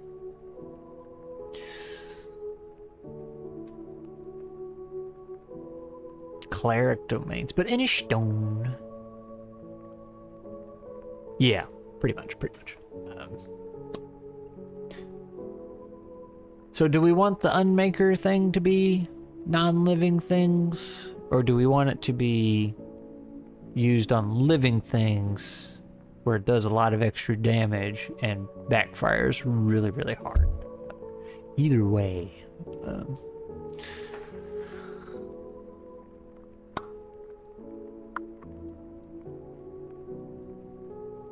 I'm kind of leaning towards the inorganic. Just turn things to dust. But that still leaves one more.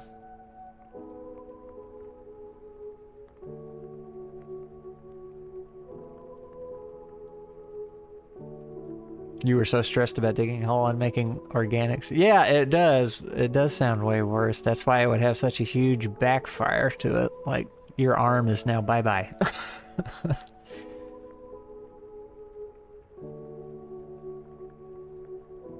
It's too complicated for easy D6, or at least the level I'm trying to go through, but the whole Full Metal Alchemist equivalent exchange concept would be super fun to work with.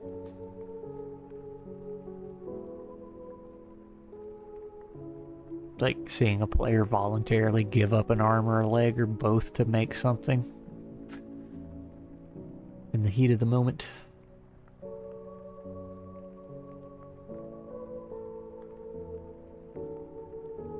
Play more Words of Power, show he has no biggie.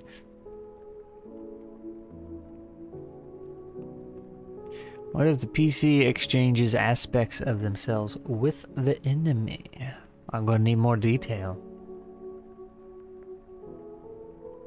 Also, the shape-shifting thingy, I don't think is entirely off the table.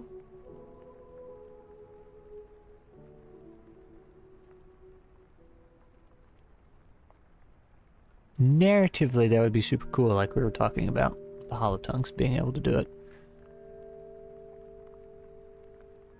That'd actually be super cool, because normally when you rip up, when you get a Hollow Tongue and rip its heart out, it's random, the power you get, or the stone you get.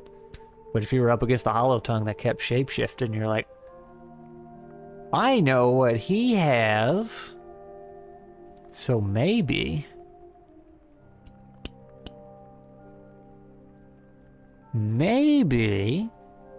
instead of the Hollow Tongues giving a random corrupted Whisper Stone, the GM chooses, and that super dictates how that Hollow Tongue functions. So like if one has the tunneling burrow thing, like they're just controlling all the dirt and ground and making holes under you, the Unmaker of Things would just delete your sword and then Yeah, like one kills all the... I like that idea.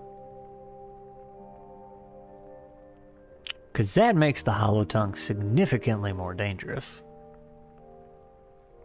Like, it gives them unique powers.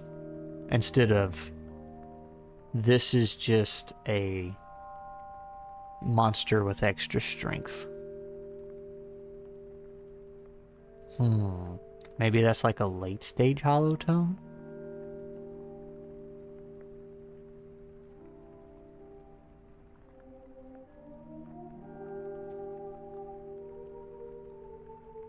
And then the late stage Hollow Tongues are the only way you can get a corrupted Whisper Stone. So like you have the normal Hollow Tongue, which is what we've been doing. And the late stage one gets the stone, and then the Twice Dead Swamp accelerates that process. Like, and just instantly turns them into late stage. Plotting and scheming. Plotting and scheming. Craftsoft people get really creative with simple but broad abilities. Boy, do they. Way more problems with the kind of ability than the ones made to be powerful. That's what Words of Power is all about. Abusing simple abilities in a broad way. What is late stage? I don't know. Is that something akin to how you were talking about a shapeshifter losing their mind? I vaguely remember this conversation I had less than 2 hours ago. I was just coming up with the term late stage. The stages of the hollow tongueness are just kind of the storytelling side. As far as gameplay goes, it's like, okay, either you're hollow tongue or you're not, pretty much. When you find one wandering around, it's like got the glazed eyes over. It's like, it's a hollow tongue. He's super strong, super dangerous. He's going to kill us all. And that's it. That's the extent of it. So, but I'm wondering now if we have a superior hollow tongue. Yeah, so there's vending machine. There's no mechanics for the stages of hollow tongue. It's just kind of narrative. We're talking about, like I was talking about, oh yeah, when somebody knows they got corrupted or something, there's a small window of opportunity to cure them, and that's purely so I have a reason to send people to the Twice Dead Swamp.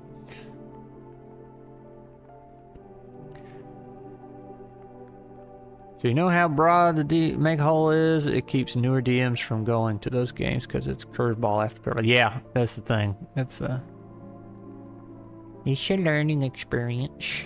It is. And you know, if the game gives the GMs tools to deal with it, it's fine. That would not be 5e. They just hand the players the abilities that says, here's something to undo the GM's plans, and the GM can do nothing. Or he can do very little. I guess he can always do something, but... Okay. I really, really like the idea of the Hollow Tongue's abilities being based off their stone they have. And it's still kind of random for the players, because, yeah, they're not rolling 1d6, but they don't know what they're going to encounter, right? They're still not getting to go out and say, I want the Pebblemancer with, you know, corrupted stone.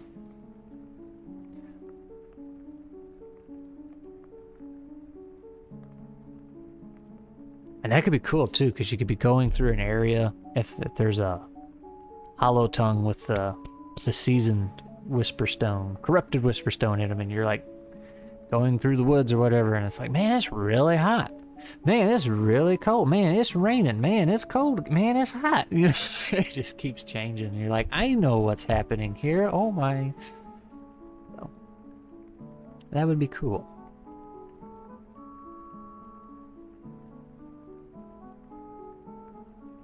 Yep, Twice Dead. It's in the Acorn sharing. I played it. It's a pretty fun game. I'm not good at coming up with creative ways to break things, though. So. What about a shattered Whisper tongue. Once used, it's lost. Oh, you mean like the stone is shattered? So regular whisper stones are just one use. Is Blaster Master our #1 slot? I don't know. That's what I'm thinking. Do we want to just an outright damage one?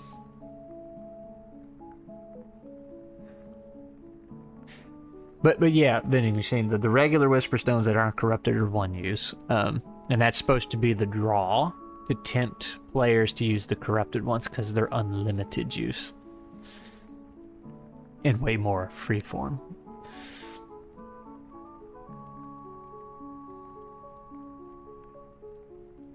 Because Pebblemancer, Unmaker, Burrow, Necro, none of these are like direct damage based. You can do damage with all of them probably, but they're not like roll this, do that damage. So technically we could have one that is direct damage. Straight evocation, maybe not damage, is a good thing to have for uncreative folks. Crab, I don't know what that word means exactly. I think I know what it means.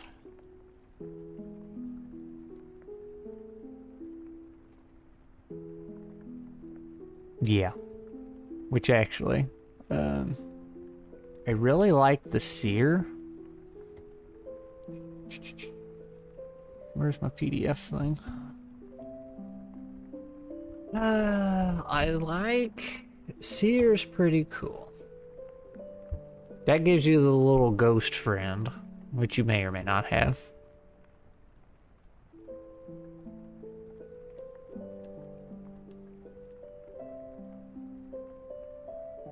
That scared me.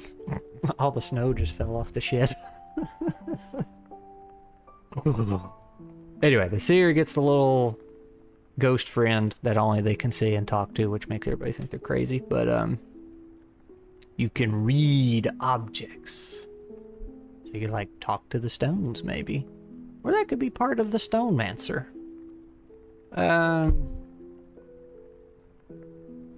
Illusionist was pretty cool too. Like you can just make things. Fake things. Evoke is to put power out into the world. Invoke is to draw it out yourself. Ooh. Have a simple version of the base classes typically helps. Yeah. Yep.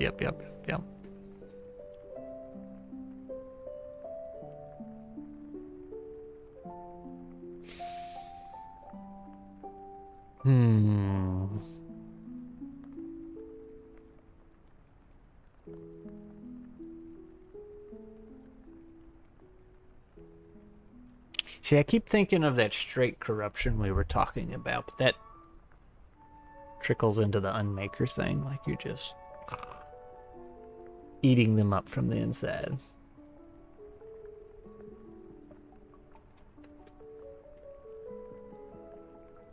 Is it important that all of these have the vibe of like going a little too far? Agreed, right? Well, yes and no. The stones in the world are like a very weird, not weird,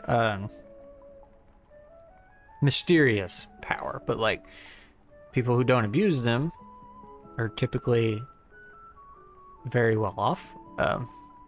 They're blessed by the stones. Like I said, those moles in that one shot we did, they have these mushrooms that are like very large, really meaty and nutritious because there's a whisper stone underneath their whole cave, just kind of imbuing those mushrooms with that magic. A whisper stone that's treated right might give them good weather, you know, good rain for the crops and everything. Things like that. So they do all kinds of things, but it's up to the whisper stone. So the corrupted ones, this is like people tried to control the stone, and now they're all messed up and power overwhelmed them. So the corrupted whisper stones need to do things that make sense that the whisper stones would do normally, but you're able to abuse it and do it whenever you want.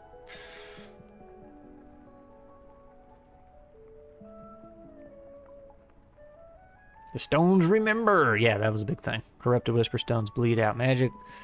Unlimited power that came from the abuse of critters that asked for too much. Yeah. You just mean like these are a contrast against normal stones.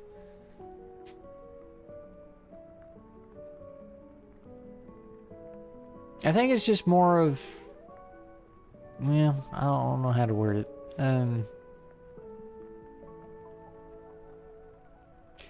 Technically, the corrupted ones aren't doing anything a regular one wouldn't. It's just unlimited. You're in control of it.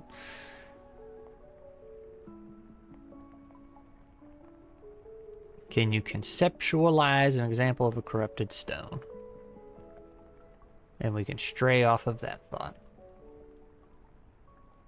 So, like... Let me go look at my list. Whisper stones, where are they at? Whisper stones. So here's what we got. The good ones that you use once and they go boop, bye. There's the whisper stone of light, makes you a bunch of light. And then there's another stone of whispers, the whisper stone of whispers. You can speak to the stone and learn some secrets. Whisper stone of major wind makes a big strong gust of wind that throws you upwards. Whisper stone of animating, you can animate an effigy of like a scarecrow. Last 24 hours, blah, blah, blah, blah, blah. Whisper stone of terror, enemy automatically fails or the predator rolls, so that one's like protecting you. One can make a clone out of you.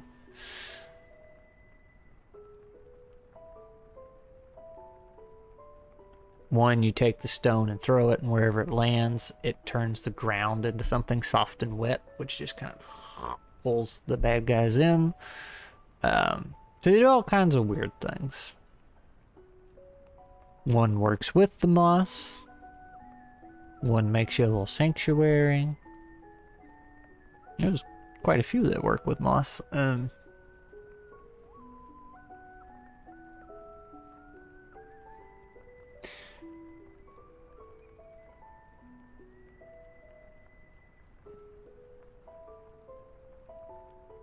So these are the same set of abilities available. Yeah, but like mechanically, the regular Whisper Stones have a defined ability they do, and it only works once. Whereas the corrupted one, you can use over and over and over and over again, and it's not a defined ability. It's more freeform. Because instead of the stone telling you this is what you can do, you're telling the stone what you want to do. And that's why it's dangerous. So what would be a corrupted light stone? Darkness! You would just have full control of the light, which you could pull the light out of something and make it all dark. And there is one I was thinking about using, the Shadow Weaver. You can see over there on the left. That is a base easy D6 thing. So you could, that's how that could work. Soft mechanic and hard mech. Yep. Imagine scorching light like a kid with a magnifying glass. Yeah, you could do that too. You could blind everybody with the bright light and just run their eyes forever, or you could just absorb all the light in that area, just make it dark. Either way, you're forcing that stone, which might be, hey, that one's kind of cool. Ah!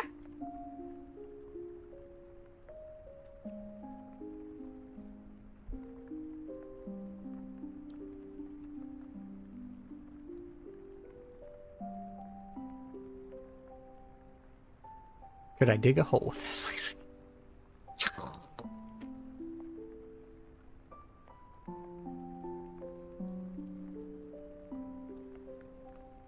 The light one's pretty cool. Just make it so bright, you just run somebody's eyes permanently. It's like, ah!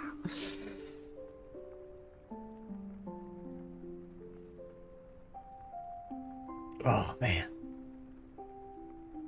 You're like the middle of the day where the sun's up and you're Hollow tongue with that one sneaks up on you. It just makes everything dark. You're like, yeah.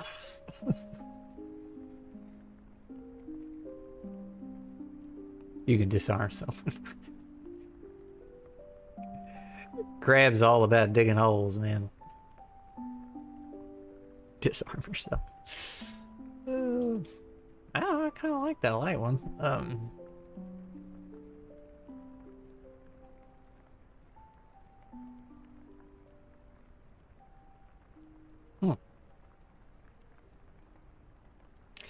So if you have the unmaker of things, and it can just turn things to dust, couldn't you technically make tunnels with that one too? I just want to unmake the ground underneath him. Blind forever. That's right. Your eyes aren't real? What?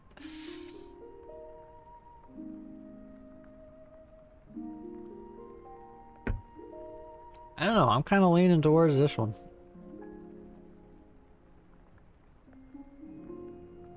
The light wandas. Aha! So, vending machine. This is... I'll show you a page out of EZD6. This is how they are in the manual. This is kind of what I'm imitating. You have circles of magic in core EZD6. They kind of give you a little description of what they're supposed to do and how they can work. Like some, like this, you can see have a hard rule in there. Like on a 3+, this thing happens. Never mind the typo there. And then down here, it's like for one. Yeah, if you're doing the shadow thingy in a brightly lit area, then it costs this additional thing. But other than that, it's just general, kind of a vague description. It's like necromancy. It's like, you have the power of necromancy and can summon skeletons. Like, that's your description. So it's up to you to translate it. And this is what I'm gonna do too, probably, since I'm making my own. Just a little paragraph or two. This is what you can do.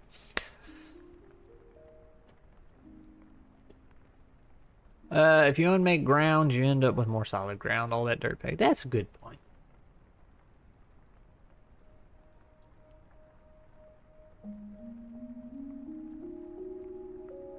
Everything's falling apart out there. So, that's kind of what we're going for. And a lot of these would be pretty easy. They'll probably even be less descriptive or consume less text than base EZD6, because the idea is they all just need a vague description, but they're all mechanically going to have the same hard rules. They're not going to get any additional ones like that. Hey, if you're in a bright area, you know, extra karma or whatever. Because the rule is player says what they want to do, GM says roll this many dice, and then player determines whether or not they want to take that risk. And if they do, you roll dice. Things follow accordingly. So this just kind of puts you in the lane of what you can do. So like if you have the light one, you're just like, okay, I can do stuff with light. Go nuts. Okay, I have the pebble one. Okay, you can do stuff with stones. If I am the unmaker of things, you're in this lane. If I have the burrow one, you're in this lane. So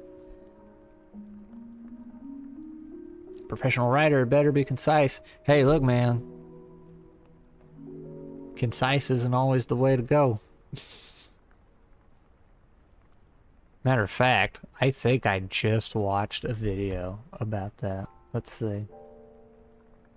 I forgot how he worded it. Where's my history? Where did it go? How long ago was it?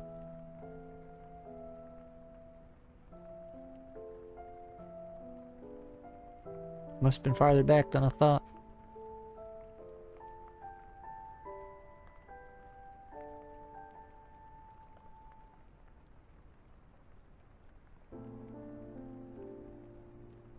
It's been way farther back. I think I skipped it. Can I search by the channel name? I can't. Yeah, this is what it was. Concise means more than short. That's what the video was about. So. You're thinking of terse? Is that what it was? Side note, the lightstone can look like quartz with a dim star. Ooh. Is there going to be pictures, art? Absolutely. If all goes according to plan. Let me... What's my favorite picture? I'll just show you a couple here. Here's a couple. I would like to get the guy who did the artwork for EZD6. I think it'd be very good for what I want to do. So, John Bova. If all goes well, we'll hire him. So, absolutely there will be art. I would be ashamed if I made this with no art. But anyway, we've been going at it for a couple hours, so I am... Yeah, I love his art style. Let me, because sometimes it's comical, while still gritty. Matter of fact, I know the perfect picture to show you before I get off of here. Where's Wasted Worlds?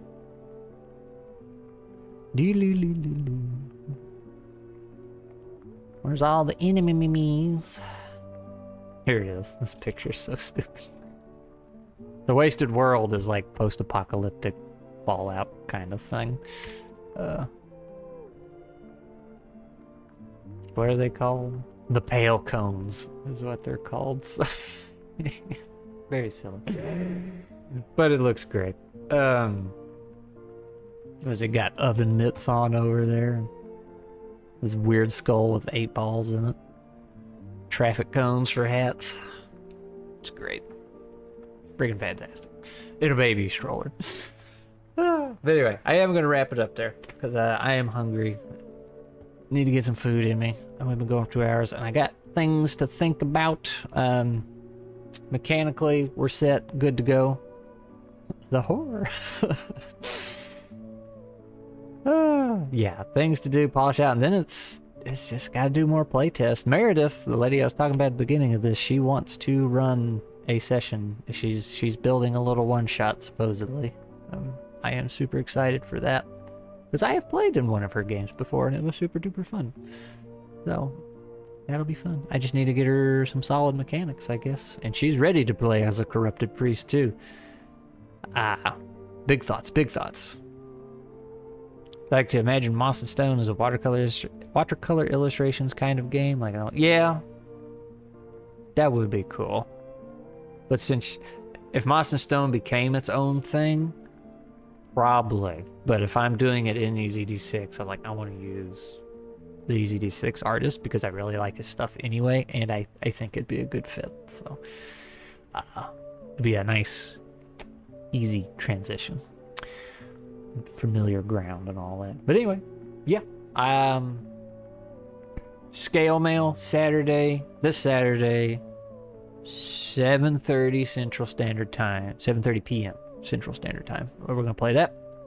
That looks like a fun little game. I get to be a skeleton barbarian squirrel, so that's gonna be pretty slick. I think be very fun. Looking forward to it. So be there, and then maybe we'll do another Mavericks and Monster stream next week. I don't know. Still figuring it out. See y'all later.